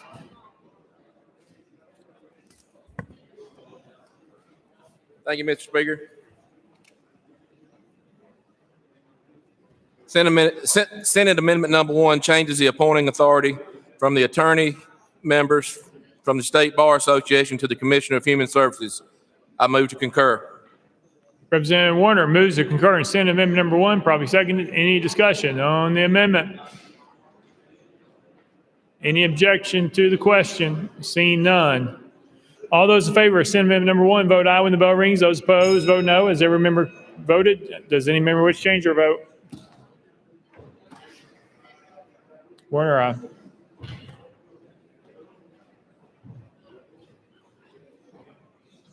Mr. Clerk, please take the vote. Ayes 90, no nays. Senate Amendment Number 1, having received a constitutional majority, I hereby declare concurred in without objection. The motion to reconsider is tabled. Next message, Mr. Clerk. Mr. Speaker, that completes the message calendar. Next order, Mr. Clerk. Unfinished business. Unfinished business. Representative Jernigan, you're recognized. Thank you, Mr. Speaker. I move to withdraw HJR 578 from the committee in the House. You've heard the motion. Any objection? Without objection, so ordered. Chairman Faison. Thank you, Mr. Speaker. I move the rules be suspended for immediate introduction, consideration of HJR 620, along with my friend Representative Johnny Shaw. Mr. Clerk, read the caption. House Joint Resolution 620 by Chairman Faison, a resolution to honor and recognize the historical importance of Tanner Training High School in Cott County. You've heard the caption. Are there any objections? Without objection, the rules are suspended. Chairman Faison. Thank you, Mr. Speaker. I move adoption of HJR 620. Chairman Faison moves adoption of House Joint Resolution 620, probably second. Any objection to the question? Seeing none. All those in favor of House Joint Resolution 620 say aye. Aye. Those opposed say no. The ayes have it. I declare it adopted. Without objection, the motion to reconsider is tabled. Lear Lamberth, you're recognized. Thank you, Mr. Speaker. Remember, you thought we were almost done with committees, but there's a couple others that need to open tomorrow for two matters. With that, thank you, Mr. Speaker. I move that SJR 49 be heard in the Civil Justice Subcommittee this week, and if favorably considered, the same be heard in the full Civil Justice Committee this week. You've heard the motion. Any objection? Without objection, so ordered. Lear Lamberth. Thank you, Mr. Speaker. I move that House Bill 490 be heard in the Health Subcommittee this week, and if favorably considered, the same be heard in the full Health Committee this week. If favorably considered by the Health Committee, I move that House Bill 490 be heard in the Criminal Justice Committee this week. If favorably considered by the Criminal Justice Committee, I move that House Bill 490 be heard in the Government Operations Committee this week. If favorably considered by the Government Operations Committee, I move that House Bill 490 be heard in the Finance Subcommittee this week. And if favorably considered by the Finance Subcommittee, I move that House Bill 490 be heard in the full Finance Committee this week. You've heard the motion. Any objections? Without objection, so ordered. Next order, Mr. Clerk. Announcements. Announcements. Anyone wishing? Leader Lamberth. Oh. Leader, Chairman Faison. Thank you, Mr. Speaker. Members, I have a very excellent announcement that you're going to want to hear. This is important. Our Secretary of State, whom you all love, is providing for you breakfast tomorrow morning from 7:30 to 8:30, downstairs, first floor of the Capitol, and it will be Chick-fil-A. See you there. Leader Lamberth. Thank you, Mr. Speaker. And we want to thank the Comptroller for providing dinner tonight and tomorrow, not to be outdone by the Comptroller or the Secretary of State. Our Governor, Governor Lee, is going to provide lunch for us tomorrow from 11:30 to 12:30 down on the first floor. So whatever you're doing tomorrow, if it's from 11:30 to 12:30, if you'd like to stop by, Governor Lee would like to invite you to lunch. Representative Love. Thank you, Mr. Speaker. Not to be outdone by the Secretary of State or the Governor, Eddie George will be here tomorrow. Thank you. Is he bringing a pen with him? Representative Jernigan. Thank you, Mr. Speaker. Civil Full will meet tomorrow in House Room 1 immediately after Civil Sub. Thank you. Representative Hardaway. Thank you, Speaker Sexton.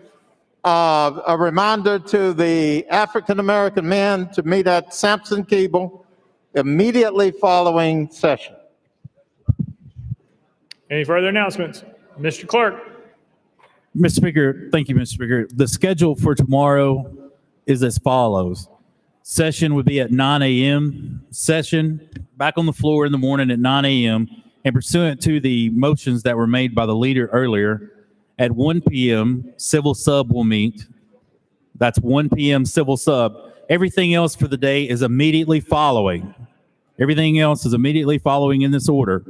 Civil after civil sub, health sub, health full, criminal, government operations, finance subcommittee, finance, then calendar and rules. Then it's anticipated that we would be back on the floor at 4 p.m. Thank you, Ms. Clerk. Members, one announcement. So there's 7 ways to eat a pizza. And as I watch you all eat your pizza today, 3 ways did not make it on this House floor. Nobody ate the pizza upside down. Congratulations. We didn't have fork or knives, to my knowledge, so we didn't do that. And no one did the John Travolta style, which was stack them up, multiple pieces at one time. Now, the 4 ways that I did notice that you all did eat your pizza, there were a few people who were what they call topping removers. There were a few people that they called the folders. There were a few people who were backwards eaters. I won't name names on that. And the bulk of you were hands it is, the original style. With that, Mr. Clerk, next order. Roll call. Roll call.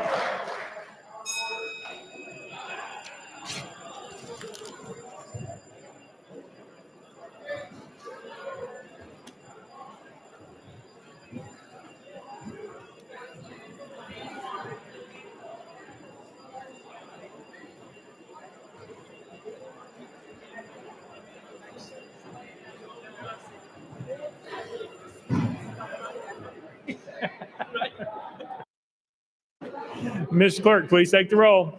Mr. Speaker, 91 members present. Next order, Mr. Clerk. That completes the regular order, Mr. Speaker. Leader Gant, you're recognized. Thank you, Mr. Speaker. I move that the House stand in recess until 9 a.m. on Tuesday, May 4th, 2021. Without objection, the House stands in recess till 9 a.m. on Tuesday, May 4th, 2021.